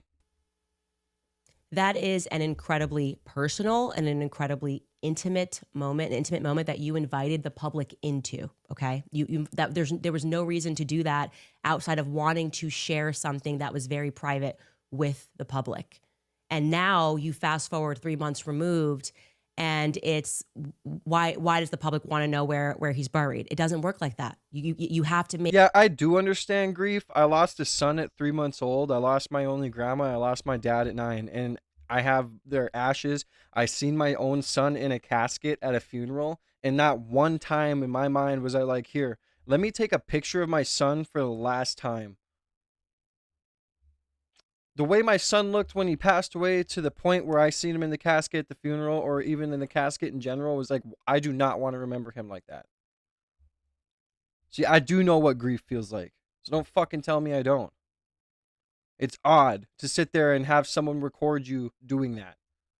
There's a difference between if you want to take a picture with his hand or do something that's sentimental, cool. But to sit there and have a whole cinematic moment with his body in a casket, to me, is just, that's a reach. Make a decision. I want this always to be private, or I want this always to be public. That's my personal feedback there. Later on in this same interview, she launches into a strong defense of Turning Point USA employees who have, just as a matter of fact, told many lies, many inconsistencies. These are verifiable. So they are currently lying to the public, or they have lied to the public, but she is going to deliver. Thank you for the kind words in the chat. I appreciate you guys. Quite an impassioned defense regarding these particular individuals and the organization as a whole. And I want you to hear her. So let me know in the chat, okay? There is 300 of you in here. If you're in Erika Kirk's situation and you were next to his casket, the casket's open, you're saying your goodbyes to him, or you're able to see him, would your reaction be, here, hold my phone, take a video of me kissing his hands and saying I love you? No, it just wouldn't be. I'm sorry. Take a listen. What are they taking from you right now? Thank you, Pumpkin. I appreciate you. Nothing. But I will tell you what they are doing. It reminds me so much of chapter 6 in the book of Nehemiah. He is building a wall, and the townspeople are at the base of that hill saying, Nehemiah, calling him all these names, saying all these things, come on down. Every single time he had the same message 4 times in a row. I cannot come down. I am busy building. That is how I feel. I do not have time to address the noise. My silence does not mean that I am complacent. My silence does not mean that somehow Turning Point USA and all of the handpicked staff that loved my husband and my husband loved them is somehow in on it. We are busy building. And you know what I thought? I thought these people are human. Yeah, what she says here is damning to me. We are all grieving in our own way, and they are trying to find the answer to something that happened that was so evil. They are trying so hard, and I get that. We're doing the same. Anytime we hear a lead or anytime See, we that's hear... the thing with some of you guys. Dude, when I was with my son in his casket, I wasn't thinking, oh, let me record so I can have one last video with them. I was thinking, let me hold them for the last time. Sometimes you guys need to fucking put down your phones and forget about the camera and realize that your eyes are your camera, your brain is your camera, and your memory has nothing to do with taking a damn picture. Who wants to go back years later and look at a picture of their son in a casket or their husband in a casket? Maybe, like I said, taking a picture of you holding his hand. Okay, cool. But making a whole damn cinematic situation out of it is just not normal. anything. And that's the problem, is because people are too attached to their phones and think it's so normal to just want their phone out all the time and take pictures of every moment. We sent it to the authorities. Please dig into this. No rock will be unturned. I want justice for my husband, for myself, for my family, more than anyone else out there. So for me, you want to keep telling me to come down while we're building? I don't have time for that. But here's my breaking point on that. Come after me, call me names, I don't care. Call me what you want, go down that rabbit hole, whatever. But when you go after my family, my Turning Point USA family, my Charlie Kirk Show family, when you go after the people that I love. What about Charlie's family? It's so weird what she's saying right now. And you're making hundreds and thousands of dollars every single episode going after the people that I love because somehow they're in on this. No. I'm sorry, but that whole thing right there is frustrating. And I'm going to explain to you why. I just do not accept. How are you going to talk shit when you literally, I just got a letter in the mail to donate again. Like, they made hundreds of millions of dollars. Any of that. First and foremost, the idea that she does not have time. Okay, she definitely has time, okay? She's done Hannity, she's done The Five, she's done Fox and Friends, she's done Outnumbered, she's done Megyn Kelly Live, she sat down with the New York Times. She made time, by the way, in case you don't remember, to fly to DC for Sergio Gore to be sworn into the ambassador to India, as the ambassador to India, which feels kind of obscure and not necessarily related to Turning Point USA affairs, building affairs, or whatever it is. But sure, that's fine. I mean, obviously, you're also allowed to be a person if that's the homie and that's what you want to do, sure. But we are indeed speaking about a coast-to-coast flight to stand up next to somebody and basically say, Charlie loved you. That was like the whatever 15-second speech that she gave, right? Here's actually, we have a clip of that speech that she gave. Well, he was also very good friends with a guy named Charlie. We just knew him as Charlie. And his wife, who we love so much, is here with us. And maybe, you know how close they were together. Maybe, Erika, you could say a couple of words, please. I'm honored to, sir. Charlie loved you. It's hard not to get emotional because I know that he would have been the first phone call. I'm sorry, but I just feel like Erika, Andrew Colvett,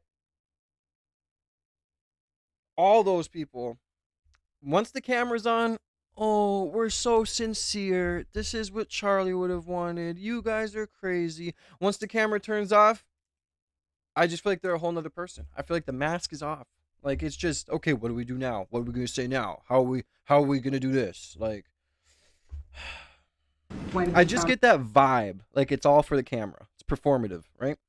Out that you were going to be taking this position, and the way that I was able to witness the two of you worked together for years and to champion and support the president. By the way, guys, 21 more double taps. We will be at 100 likes. Thank you guys so much for running it up. 21 more beautiful people. Just need to double tap your screen. Let's get to 100 likes. God bless you guys. I hope you guys are having a good day. It's almost Friday, man. Hope you guys are staying blessed up. Was absolutely humbling to witness, and I am so proud of you. And Charlie is going to be with you every single day in spirit, and I will be praying for you every day because I know that this is just the beginning of an incredible opportunity for you. And sir, thank you for allowing Sergio to have this beautiful moment. Thank you very much. Thank you, Tara. That's just an ambassador to India swearing in ceremony. Again, if that's your friend, you want to be there, that makes sense. She's also a person, and she can decide what she wants to do there. But the point that I'm making is that's a coastal flight that she made to be there to watch a paper get signed. She has also made time for an upcoming CBS News town hall sit down with Barry Weiss, which was filmed today. Holy shit, you guys are awesome, man. Thank you guys so much. 2 more beautiful people. Just need to double tap that screen. We'll be at 100, man. You guys are awesome. You guys always run it up for me, and I couldn't be any more grateful. The feeling of gratitude is the best feeling in the world. If you're not grateful, then you're complacent, and that's no way to live. I always will stand by the fact that I have the best community on YouTube. God bless you guys. We are on the road to 10,000 subs as well, so hit the subscribe button with the notification bell. Join the See Me Now family, and show some love to your boy, man. So Erika Kirk has time. She has time. It is just what she means to say. Yeah, Joy Kennedy, I 100% agree. Your kids and you just lost the father of the house. And now you're the CEO. You're running around doing Fox and Friends, doing this. Where are your kids? I'm sorry, but it's only been a few months. You should be with your kids every minute of the day. Like, they're still adjusting to, like, not having a dad, knowing that daddy's in heaven. And you're out here running around. Who are they with? Like, and it's none of my business, but it's like, dude, like, yeah. Thank you to T Hallman 1 for the subscription. God bless. It to me, it's just it's crazy. Like, where are your kids? They need you more than ever right now. You should just have an interim CEO within 6 months to a year, maybe take over. But you took over right away. You're doing these press runs. I don't know. Maybe her kids are behind the camera. I mean, I just don't know. Say not her priority, which is you are allowed to prioritize things in your own life. But this is not a matter of time constraint. It is not. By the way, if you guys want to go a step ahead of supporting your boy, if you guys already hit the like and subscribed, if you guys feel like I deserve your blessing, send your super chats through. I do have a 10 super chat goal of $10 and above. Any color, though, will be accepted to put your name on the wall. Get your name on the super chat wall by sending through your super chats and showing love and support, man. God bless you guys. Priority to respond to the majority, actually. The majority of people think of this as BS. The majority of people think Turning Point is acting suspicious.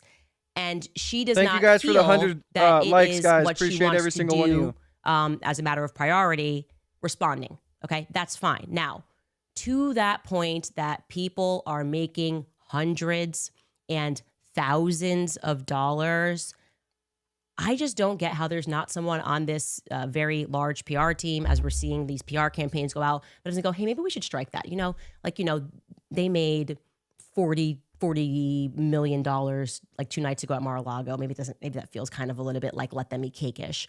Oh, and we've made more than, separately from Mar-a-Lago, Turning Point USA, since Charlie was killed, just so you guys know, this is a fact, has made more than $100 million. That is separate from the $40 million they made at Mar-a-Lago the other night. So since Charlie has died, that organization has taken in $140 million. That's insane. But gosh darn you people that are making... Let alone from donations. Imagine how much they're getting from, like, Israel. And the same people who wanted to give them hundreds of millions of dollars to, like, be pro-Israel and all this other stuff. You notice when Erika's on interviews and she talks about Charlie's book and she says Shabbat Shalom, and Charlie always said Shabbat Shalom. That's a little hint or a little reference or a little, way of her saying that Charlie was a Judeo-Christian up until the day he died. He would always say Shabbat Shalom. Get the fuck out of here.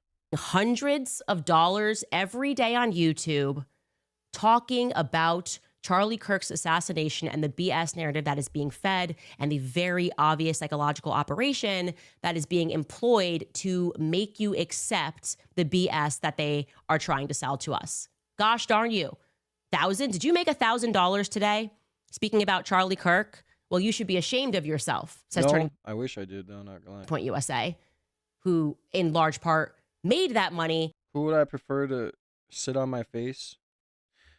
I usually don't do inappropriate things on this podcast, but I mean, I'd take them both in a room.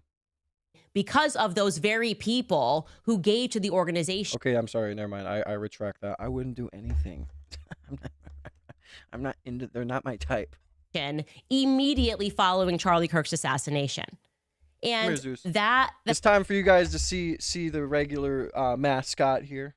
The thing that is especially absurd about that. Come here. Come on. Oh, the good boy. Oh. The good boy. Oh. No, I definitely think Candace is fine as hell, and I think Erika is too, but when there's evil behind the fineness, like, you know how the devil is, like, the prettiest girl can be the evilest, so it's like, you know, but if it's just about sitting on my face, hey, man, I'll take both of them. I'm just kidding. I'm kidding, guys. When I say sitting on my face, I mean, oh, I guess I don't know really what else I could say to excuse my words. Anyways, whatever. But here's the dog.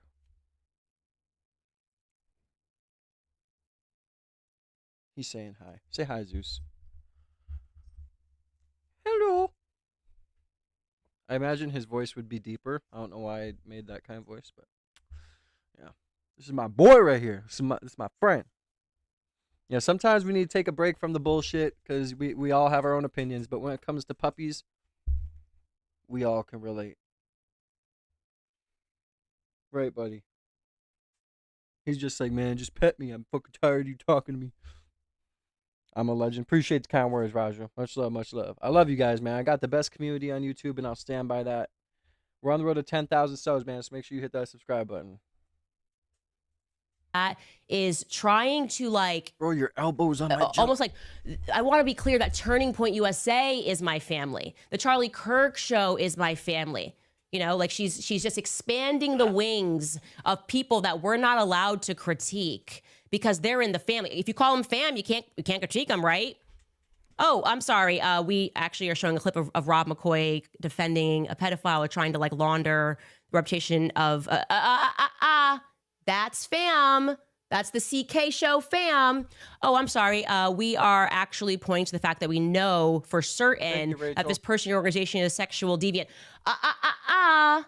That's fam. That is my, don't you get me upset. I know that this is a now $150 million in the last 3-month organization and we employ tons of people, but you can't critique. You can't critique the fam. And I hate to say this, but I'm going to be very clear here. This is why there are many people who do not believe that women are equipped to lead companies, because what you are watching here is an unbelievably emotional response that is absent of any logic, okay? If you really care about your team, answer the questions, okay? She's really going at Erika right now, and I really love watching this. But, you know, one thing, too, is that she says something interesting where it's like, what makes a wife of men who own companies and run big companies want to take it over when they know nothing about how to run it? Maybe Erika knows a little bit more because, you know, she ran other things. But, I mean, with Erika's past and background, especially the Romanian scandal, like, she's the one to take over CEO? Okay, that's why everybody's looking at it sideways, because it's like, dude, at least Charlie didn't have, like, allegations behind his name when it came to seed trafficking. Demystify the entire event. Come out, sit down, answer the questions so people don't think Turning Point USA looks so suspicious. Don't try to, like, mom the organization and say, well, mother's upset because people are coming after her kids and all of this multi-million-dollar subsidiaries. That's my children, okay? The multi-million-dollar subsidiaries, Turning Point, like Turning Point Action, all that, those are my kids, so you can't critique them. Not a good idea. Okay, it may work in PR world. You guys, I know how it's an obvious PR campaign. It's never been more obvious of a psychological operation.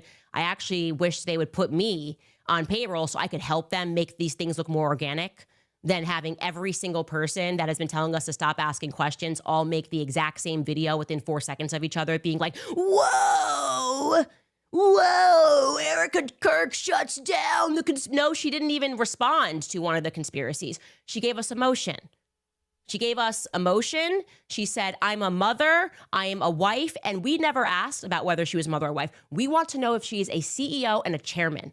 And a CEO and a chairman has to compartmentalize. A CEO and a chairman cannot respond to valid questions and critiques about finances, about shady actions that are being taken by people that require presidential pardons, people that are meaningfully asking why we are not getting a clear answer of what took place on September 10th. A CEO, okay, does not get to respond and say, that's my family. Okay, that's the energy of what I would expect from a mother speaking to a teacher, which I was this mom, like that's my kid, okay? And I'll shut this down right now. That's my child. This is not a child. Turning Point USA is an organization, and Erika already had an uphill battle to climb, like that she had to climb this because, by the way, just because if this was Goldman Sachs and the president of Goldman Sachs or a managing director over at Goldman Sachs died in a horrifically violent way, the Goldman Sachs family might mourn for a couple of months, but they would have instantly had someone to replace that individual. And beyond that, they would have never accepted the public and the people that are investing money. They would have never accepted, well, he's gone, but here's his wife. She already had a hill to climb here, right? Like, this does not make you qualified because you love someone to take on their job. I am not qualified to do what my husband does. That's why I said I wouldn't want to be the CEO and the chairman of a company. Actually, there's a great clip of Jordan Peterson asking that very question. Like, why do women want to be? Like, why would you want to have? It's actually a lot of work and it's very stressful and it's a lot of numbers and you're crunching numbers and you have to be everywhere, okay? If you want that, great. If you built the company and you're in the room like Charlie Kirk did, and you have proven to the public, like, hey, I built this company, I didn't even go to college, and I've been doing this for over a decade, as Charlie Kirk did, you've earned that street cred, okay? So she already had a hill to climb because now they're saying, well, this is his wife, and so, that's it. Well, now you're gonna have to prove that you have the ability to be a CEO and a chairman, and not just a wife who we expect emotion from, and you're rightful in that capacity. You are rightful to have emotion. You are rightful to be the aggrieved widow, but you don't get to just be widowed into the position of chairman and CEO. You don't get to respond to, well, in this case, investors, donors who have given money and are asking meaningful questions with, no, you don't get replies right now because this is the Charlie Kirk show, fam. Doesn't work this way, okay? And the broader point removed from Erika, which a lot of these mockingbird influencers seem to be making, is essentially they're saying to us that scientific inquiry and investigation in and of itself is now patently wrong, right? Essentially, we should just trust the state. Don't believe your own instincts. Don't believe your own eyes. Don't ask any questions. And I really want to stress to you guys how utterly ridiculous that logic is, right? Because if we followed that logic in any other situation, there would never be a crime solved ever, okay? If we just ascribe to the idea that scientific investigation is on its face wrong, it would not work. I'll give you a crappy analogy here, but imagine if there's like some young mother and she dies suddenly in the middle of the night, presumably in the middle of the night, and her husband is the first one to report it in the morning, and the cops show up who happen to be his buddies. They get there, and then they dramatically close the case in 48 hours. And neighbors are like, wait a minute. Excuse me, officers. Actually, you might want to know some other facts here about this guy. Like, he's in the mafia. These people would be like, how dare you question the people closest to, he loved her, that's his wife. Being a gang member is not evidence. Why are you saying he's a gang member? It's not evidence. And you get another nosy neighbor who produces evidence that in the middle of the night before she died, they saw the guy outside, the husband outside, removing cameras in the front yard. That's not evidence. Yeah, but I saw him go out in the middle. He put something in his car in the trunk. He was looking shady. That's not evidence. How dare you find that to be suspicious? More nosy neighbors start discussing, and they were like, hey, we heard them. They were having actually a heated argument before she was found dead I think it was about money. All of a sudden, the next thing you know, you got Allie Stuckey from the HOA. She blasts out an email and she says, it's unbiblical. It's unbiblical to gossip. Hearing an argument is not hard evidence. You have no right to discuss it. Yeah, we're the nosy neighbors, okay? We put together a list of 20 verifiable lies that have been told in the weeks following this sudden death event. And yeah, we have some questions. So we're not going to accept Tim Pool jumping on the airwaves with big estrogen energy telling us we're evil because we have like school board elections next Thursday. We're the nosy neighbors. We don't care about the election. Hey guys, let's try and get to 150 likes. We just need 38 more double taps. We'll be at 150 likes. I appreciate every single one of you guys for being here. God bless you guys. I hope you guys are having a good week. Tomorrow's Friday. If you guys if you guys feel like I deserve a further blessing, send your super chats through, get your name written on the super chat wall, and get your questions answered. Whether you're trolling or not, doesn't matter. Send your super chats through, get your name written on the wall. Appreciate everybody for being here in the chat today, guys. God bless you guys. Jesus is King. Amen. It's coming up. We want to know whether or not. And the fact that I think she completely destroyed Tim Pool with the whole estrogen thing. He's like a woman beater, she said. That's crazy. We are in bed with people who are capable of murder, people that are capable of covering up murders. Actually, we, the nosy neighbors, feel a little bit less safe in this neighborhood until we know whether or not there are some psychopathic killers in our midst. How about that? That's how I feel. I think that's how a lot of people feel right now. So I want to express that. And this psychological campaign filled with emotional manipulation and how dare you and the aggrieved widow speaks and so you're not allowed to question a $150 million organization. No, I reject it. I reject that 100%. Which is why I will say it has arrived as a blast of fresh air that on this very same day, Tucker Carlson is standing up to the nonsense. He's not speaking about Erika, obviously. He is friends with Erika. But just the nonsense of what the FBI is saying, he's wading in and saying, yeah, the FBI is not being clear in what happened. And I have questions because, and I think it feels like a blast of fresh air because and I know many people at home, are seeing all of these people that we followed and we thought that they were heroes. And suddenly this assassination has exposed them all to be frauds. You know, like for the right price, they will join Operation Mockingbird. For me personally, that is how I feel, okay? Like people in the military that I thought were forthright, people that were journalists that I thought were forthright. I just am so let down. And I don't think I would have been able to handle if Tucker Carlson was among those people. You need hard evidence. As if the killer's going to walk in and be like, okay, here's how I did it, okay? I'm going to give you the hard evidence. I was here, there. Like, what? Instead, Tucker Carlson is coming. 3 minutes and 40 seconds. Faye wants to send a super chat my way.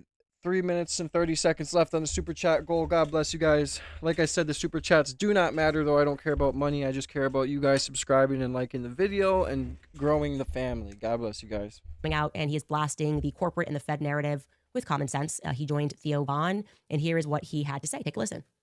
I don't understand the official story at all. Of his assassination? I don't understand it, and I want to make sure that there is a truly rigorous and honest federal investigation of it. And I'm definitely concerned about that. A. B.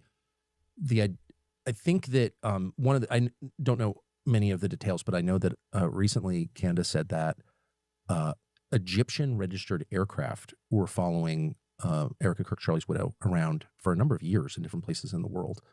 That's one of the weirdest things I've ever heard, and I just want to say that is factually true.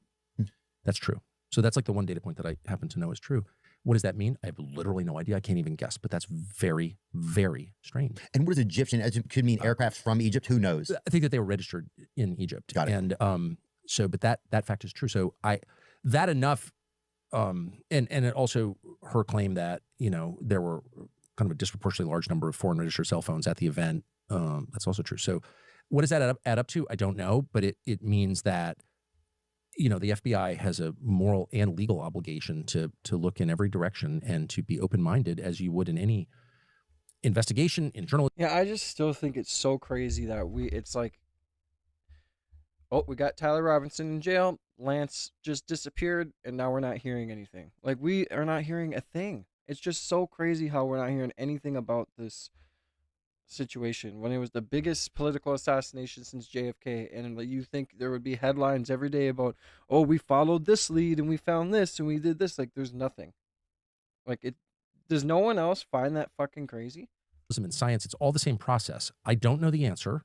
And I'm going to sift through everything as open-mindedly as I can, as honestly as I can, to get to what the truth is. That's science, that's law enforcement, that's journalism. It's all the same. That's justice.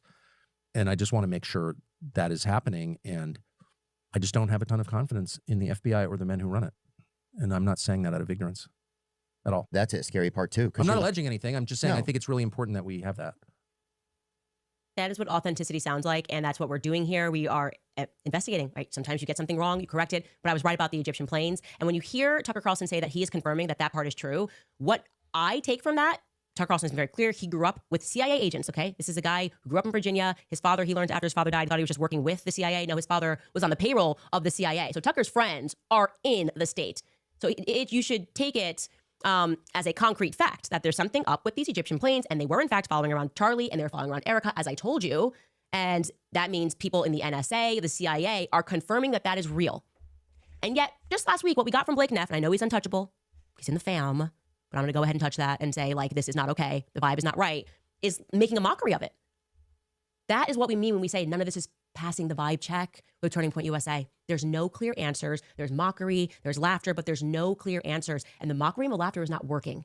Neither is this idea that, well, now the widow has spoken. We're not dealing with the widow. We want the CEO and the chairman of Turning Point USA to answer. Okay? If you can't compartmentalize, then I don't see how you're going to be able to lead this organization in the future, because Charlie worked. We knew who Charlie was because he was authentic. Okay? He didn't just go, well, I only make time for like big pocket donors. Okay? He was sitting college campuses. He was speaking to people, understanding people. He was changing his ideas and he was changing minds. And you are not changing my mind about the fact that something weird happened that day and that TPUSA is acting funny because you give it an impassioned plea and speak about Nehemiah on Fox News. Okay? None of it makes any sense. Anyways, Tucker then goes on and states the obvious predicament further, which is that we just don't have any faith in the government. Take a listen to him discussing some of these lingering questions. Here's what I am concerned about. A lot of things. One, he acted alone.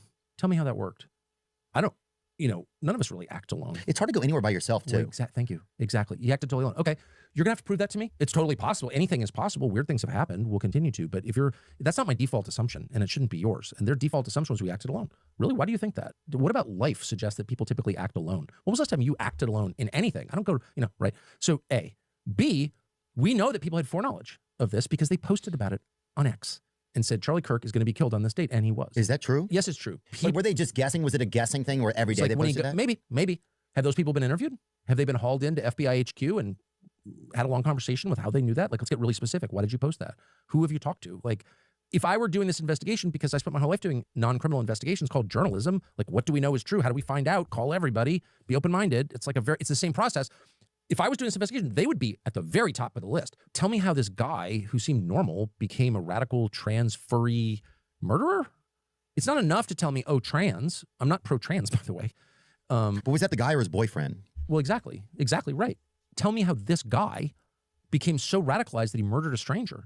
I'm not saying it didn't happen. I'm saying I want an explanation for how it happened. Why wouldn't I? I agree. Oh, we can't talk about that because it'll prejudice the jury pool. Really, you've told the world that you have both a confession from him in his text to his boyfriend and the murder weapon with his fingerprints on it. I think you got a pretty solid case. So why is it so difficult to just explain? So I have said from the beginning, if you don't like what Candace Owens is saying, why don't you call her and offer a more plausible explanation for what happened? Oh, she's bad. She's bad. Okay. I mean, I like her a lot. I don't think she's bad, but I love her actually. But let's just stipulate she's bad. But why wouldn't you do that? Because I don't agree with some of the stuff that the rabbit hole she goes down, but I don't even know. But I like the fact that she likes to dig in the garden, Thea, we are in this garden, okay? And we're not getting out of this garden with the Fed slop narrative. We're just not getting out of the garden with trying to emotionally manipulate us and say, it's not, this feels like... Yeah, but Candace, I feel like you do need to go back to that guy who told you that fucking story about going down to Arizona and seeing Brian Harbaugh. You need to go back and literally fact check that more. And if it's not credible, then you need to come alive and say that. Because you got to make sure everything you say is credible, okay? Like, if you start coming out with these crazy theories, like Valhalla VFT said, like Nate said, you're going to make everything else look crazy, even if it's not. COVID, right? It's not like COVID-19. It's like Candace 19. It's another fake, it's a fake virus. Like, oh, you got infected. You just can't do it. 6 feet social distancing from Candace Owens. We're going to get every influencer on social media. 6 feet social distancing, save lives. What are you? By the way, guys, I have never reached a super chat goal. We've been close, but I've never reached a super chat goal. 40 minutes on super chat goal. 5 super chats, $5 and above. Never reached a super chat goal before. Let's try. What? And then Tim's all fired up. She's a C word. People are going to die if you don't get this vaccine. And I'm like, I feel like maybe the government's not telling us the truth. We're right back to that, but it's Candace 19. It's Candace 19. That's what it is. And they think that maybe if they put the little 6 feet social distancing pads in the grocery store, that the PSYOP will win and make us believe that this is like common sense is the virus. I'm the common sense virus. It's coming around. It's so evil. Stay at home, wear a mask, save lives. You don't want to catch it. You don't want to catch the common sense, you guys. You don't want to catch it. Anyways, I dare. I'm sorry, I dare. And I have been very careful because I wasn't sure what direction she was going to go. If she was like, I was like, look, she's got a whole business that she's got to figure out. There's a lot of people in her ear. Maybe they like did this transition too quickly and she's just like keeping her head like, no, what she's saying is Turning Point USA is untouchable. And it's a no from me. But you know me. I'm just out here saying what needs to be said. We'll be right back after a brief message from our sponsors. Be safe. You know, if you can't, financing.net is crazy. Okay, I'm worried. You trust the influencers. You know, people over in the chat say we need some Candace 19 merch. Yeah, don't go Max, get the Vax. That's what Mark is saying. We're gonna get some gear for you guys. Don't go Max, get the Vax. That's the vibe right now. How many influencers is it going to take to get everyone to roll up their sleeves and not go Max? That's where we're at right now. How many people do we have to send out to tell them? Please do it. Wild. Okay, I didn't get the Vax. I didn't get the COVID-19 Vax. And I'm not getting whatever the heck this is. Okay. Which is honestly on its face, federal stupidity is what it is. Now, I can also tell you that because my mommy sleuths, they're so fast before stuff even ends, I get tips about things. And Erika literally today sat down with Barry Weiss. It's been marketed all over. They're going to have this big sit down, a conversation moderated by Barry. It's going to feature voices from across the political spectrum. They're going to talk about grief. And I got this email after, and it's interesting. I got actually a couple of emails, but I'm going to read this one to you because it was a town hall-ish event. Here's what they said went down.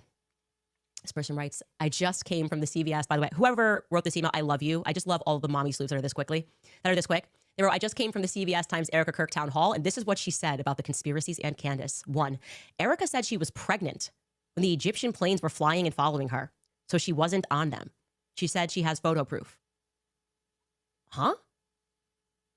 I'm sorry. Did I ever accuse Erika of being on Egyptian planes?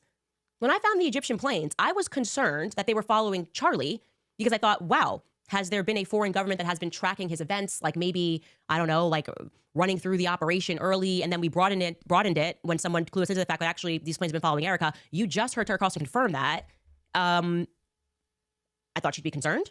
Instead, she's going to tell us on Saturday that she wasn't on the planes. I never said you were on the planes. Why would I think you were on the Egyptian planes? I don't think that you took off and went to Wilmington, Delaware. I know you didn't go to Wilmington, Delaware on the day of Charlie Kirk's assassination. I find that answer to be lacking. Okay? That is weird to me. It's a weird answer to give. And by the way, you can fly when you're pregnant. Even if you were on the Egyptian, that's a possibility when you're pregnant. So I don't understand that part at all. 2, when Barry asked her about the conspiracies and what she had to say to those saying them, Erika said, stop. No. 3, not about Candace, but she talked about Israel and said good things about Jews and how TPUSA is having Shabbat dinner. No, I didn't read that before we went live. I'm fast. Okay. You guys, I want you to know, in addition to the fact that Charlie, in the last couple of days, wanted people to know that Mikey is fantastic and supercalifragilisticexpialidocious, and he had this whole vision, and that Rob McCoy was his favorite pastor, and that you should buy Josh Hammer's book. He also wants you to know to just be a Jew. I think we get it. We get it. Those were his last words. Okay? We get it. Just like, okay. Anyways, moving on from that. I want to say to the 39 bajillion of you who are in the military who emailed us to let me know that I misspoke yesterday. Okay, I even said to you ahead of time, I said, I don't know military vernacular. I don't know these terms. It's like another language. And you guys are not aware of yourselves. Okay, so you critiqued me for saying E4, E3 when I should have said 06. I'm jotting down these notes. I'm having a conversation. I'm trying to fact check things. And for me, I was focusing on the timeline of where he was. I was like getting all of the proof from our military guy who was there for this meeting on September 9th and it's also on September 8th as well. And I misspeak, okay? Because you guys basically speak Japanese. You don't realize you do, but you do. You speak Japanese. And I said E4, E3, And I went back and I took my notes, and actually he said 06s. Thank you. Thank you for your 26 billion emails to let me know that I don't know ish about the military. Okay. It was a human error. I made it very clear that I am ignorant when it comes to military. I will own that. And so please just be nice to me sometimes. I just am really curious in today's stream if she's gonna go over what Valhalla or what Nate said about, basically going over the story that she said last stream about the guy who went down to Arizona. I wonder if she's gonna go over what Nate said and actually try and fact check it deeper. Because honestly, if she continues on with the story that this guy's telling her, she's just gonna lose a lot of, I don't know, a lot of credibility to me. Where it's a lot of information, a lot of researching, and I just wanted to And confirm. by the way, yes, I do see the people in the chat trolling. Unless they say certain things, I don't boot them. I do believe freedom of speech. So He said he was where he said he was, and take those notes. But no, he did not. He was very clear. I checked the notes that he had said 06. I think I made the mistake when I transferred my notes because he said can say what you want colonels or about me, I captains. really Then don't I care. Googled it and then I edited it thinking that maybe I heard him wrong. It was over a 1 hour phone call. Anyways, regarding him, for those of you guys that emailed us, I told you, you can trust that we are not just taking a thumbs up from someone. There's a lot of research that goes into all of these things, and we were able to confirm everything he said was real. He gave us his card that he swiped onto the base, and now, because you guys sent so many emails, and actually people who were on that base in Arizona, the Huachuca base in Arizona, adding further credence to his claim, is we've been able to since verify 2 more things from other people that are currently stationed there. First and foremost, I should tell you we have a positive ID on Captain Neff. He was not sure what Captain Neff's first name was. It was, in fact, Adam Neff, and I'm sure captains have different names, but Adam Neff of the 10th Mountain Division is the individual. I sent picture options to him as your emails were coming in, and then someone said Adam Neff. I sent it, and he confirmed that that is the correct person. There were several, obviously, but Adam Neff was leading the interrogation of him. And it checks out because that is the division from New York. Also, we have now confirmed, and this is exciting because we got a lot of emails going, oh, like if this was really this like meeting, people wouldn't have known it was taking place. They would have used a empty building or something like that. Well, guess what? We have confirmed from people currently stationed on the base that JTF is indeed using a building. I'm not going to name the building. I know the exact one because I don't want to, accidentally violate national security. But effectively, they are borrowing a building. So it's effectively unmarked in that sense. And that building has been turned into, please forgive me if I get this wrong, but I'm reading it direct from the email, SCIF, which stands for... Hillary Barron did confirm more about the planes. I think I seen that. I just didn't watch the video. God, there's so many people I have to go back and watch, and I have to go research it myself. And it's like, oh, it's just so much. I have to look into it for next stream. A sensitive, compartmented information facility, okay? So they have since added barbed wire around that facility for additional security, a cell phone. Nate did go over this stream too, so I wonder what he said about her verifying more things. Phones and other electronics are not allowed. This is where he saw the meeting, by the way, unless they are government issued. They're not allowed in that building. And it requires top clearance to be granted access into that building. Again, we have now verified this outside of this individual who was definitively telling the truth. He sent me so much documentation that it was like I could have showed you everything. His old passport, his new passport, his military ID card, hotels, it's books, times, text messages, phone call logs with his wife. It just really is a circumstance that this man has either the worst or the best luck ever when it comes to him sort of stumbling upon military operations, right? First, he finds this cartel tunnel when he's 20. Now we fast forward, he's 56, and he just was getting some coffee, and someone's like... Yeah, but what about the fact that he was apparently being, like, targeted by the Sinaloa cartel for 30 years? Like, you're not bringing that up at all. Yeah, actually, yeah, no, that's the old boys are getting back together in this unmarked building, and he stumbles in there. It also, by the way, does provide an explanation for why they panicked when he just walked in there, because they were like, he should not have known that this building was here. They didn't buy his excuse. It's, 7 hours later, they allowed him to leave, or Captain Neff allowed him to leave. Now, we can also give you some more information that gets really interesting, okay? Remember, Harry told me that seeing that many, I hope it's 06, is it 06? Do not email me, okay? He said it is not common unless, and he specifically said, there was some high-ranking congressional member or someone close to the president, like the vice president.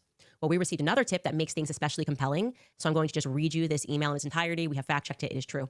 Trust us to fact-check stuff, by the way. By the way, guys, we would not just randomly... By the way. We're just going to go with that. This person writes, I just wanted to bring to your attention that on September 8th, that's when he says that he saw some funny business, 2025, a U.S. government plane a special air mission plane caught my eye. This is what I found about that particular plane that is based out of Andrews Air Force Base, shown as Camp Springs below. U.S. Air Force C-37A Gulfstream is Gulfstream 5 is a VIP jet, part of a unit that caters to senior members of the executive branch and Congress. Plane number is 99-0404, as you'll see on the screenshot below. On September 7th, the plane flew from Andrews to Colorado Springs. On September 8th, it flew from Colorado Springs to Tucson. Then, 5 hours later, from Tucson, and then the transponder appears to be turned off. However, at 12:31 p.m. on September 9th, it flies from Fort Huachuca to El Paso, and then El Paso back to St. Andrews. Now, why is that interesting? Okay, because that means the timeline he gave us is exactly right. This meeting took place early in the morning. I think it was 7:37, where all this happened. And then he said he assumed it was like a high-ranking congressional person or somebody that potentially could be in the cabinet. This guy is saying that's what that plane is used for. And he also brings in El Paso. Remember, El Paso, Texas, is where all those weird flights were coming from on the day of Charlie Kirk's assassination. So that is extremely compelling. And like I said, having spoken to this individual who is planning to come out and do podcasts and speak about that, he's trying to figure it out, which I'm going to help him with this weekend to figure out whose show he can go on and speak more. It's lining up. Like this is actually tracking. I had a sense when I spoke to him that his memory could be trusted. Okay. He was very forthright. He was very honest. I mean, he was so honest. He was like, when I said, oh, is it maybe this Captain Neff? He was like, ma'am, like I don't want to give you any information that's wrong. I would put that at about maybe 60 to 65% that it could be this person, until I gave him. Yeah, Candace, I mean, you're starting to just sound crazy. Like, I'm not trying to be mean. I believe a lot what she says because she's doing a lot of great work, but then she's doing a lot of like naive work too. Like, I don't know. I hope she watched Nate go over things, and I hope she really takes it more seriously when it comes to checking out what this guy says, because it's very hard to believe that a lot of these tips she's getting are credible in certain ways. I mean, I don't know. She's got to start showing more info, or at least digging deeper.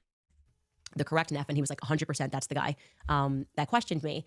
So I trust him. And by the way, his heart exploded when I told him about all the emails of people that were in the military currently that were very moved by his story. People who have had the experience of doing the right thing in the military and being treated as though they did something wrong for doing their job and serving the American people. Everybody knows there's corruption everywhere, especially up atop. And to all the service members that sent those emails, I want you to know that he said he was close to tears, and he was just on his knees, him and his wife, just thanking God, because they never thought their story was ever going to come out about what happened to him when he was 20.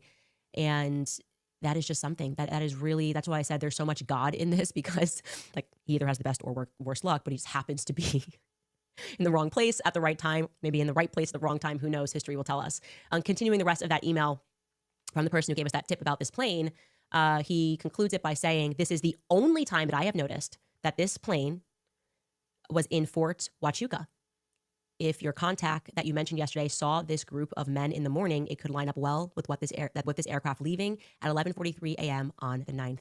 From other searches I've done, it appears that Pam Bondi flew on this plane approximately 5 months ago from Tampa area back to D.C. I am looking into other flights. Please be safe and God bless. Guys, we have a clue. And we should keep going with that. I don't know. When he contacted me, it was the way I told you. It went about me praying, and then suddenly I get this email and I speak to him, and he's like so credible and just gives everything. I think we need to keep prodding this narrative of what happened and what he said that he saw. And he described it as a meeting that when the operation is being finalized, a finalization meeting, and he seems like he knows what he's speaking about. So that's what I have for you guys today. Oh, wait, there's also something else about that plane. I got to bring in Mark to mansplain it. I'll just bring you on, Mark. I'm not even going to tee you up there. Just come on. Thank you. Great introduction. So I was looking at the logs for that flight, and the flights in question are towards the center of the screen. You can see it goes from Tucson. The transponder goes dark. That's what that dash means there. But what really stood out to me were the call signs, which are basically the fourth column from the left. So you can see it's using RCH, which is reach. That's a standard Air Force call sign designator. But when someone important is on the plane, it switches their call sign to SAM, which stands, as you said, for Special Air Mission, which is typically reserved for people like the vice president, cabinet secretaries, senior officials of the executive branch, congressional delegations, and other senior political leaders. So what that tells me is the call sign from Tucson to Fort Huachuca is a standard reach. Everything before that is as well. But once it gets to Fort Huachuca and takes off, it switches to SAM. So that tells me they picked up someone of that stature in Fort Huachuca. And then just to avoid confusion, the Venus call sign is just when the plane is empty, it doesn't have anyone on it. It's actually very, very helpful. And I think, like I said, there's something here. There is definitely something here. And I do believe that God put that man again. He has the worst luck. Our guy Harry has the worst luck down, or the best luck down in Fort Huachuca. But I'm certainly glad he was there. But there's so many holes in his story, though. Like, I mean, dude, you gotta quit bringing this guy up, and you gotta, dude. Okay, Candace, at this point, you need to go back to Nate and accept his offer to be your military advisor and let him look into it with you. Because at this point, Candace, I feel like you're not qualified to like look into this kind of stuff. If you're gonna get into military stuff, bring Nate on. Like, that would be awesome if she brought Nate on a stream and they went over it together. You'll definitely be here. Or she brought Nate there and gave him all the stuff she got through email from this guy and all the supposed receipts and all this other stuff, you know. That would be interesting. Directly, I would assume next week I'm going to help him figure things out. He's like, I don't know how to work these podcasts and, you know, computers and how to get my message out there. We will definitely assist. We'll take a brief break and come back after some sponsors. All right, guys. So basically that's it, man. I got to bring my daughters to the dentist. I appreciate every single one of you guys for being here today. God bless you guys. Make sure if you have, oh, what's up, Zeus? Make sure if you haven't already, hit that subscribe button, join the family. We're on the road to 10,000 subs, man. We're at 8.85K, almost to 9,000, man. Let's try and hit 10,000 before the end of the month. I hope you guys have a great day. Hope you guys have a great weekend. It's coming up. You guys will see me tomorrow. Watch out for some videos that will be dropping that I'm working on. I hope you guys have... Oofta, I can't even talk.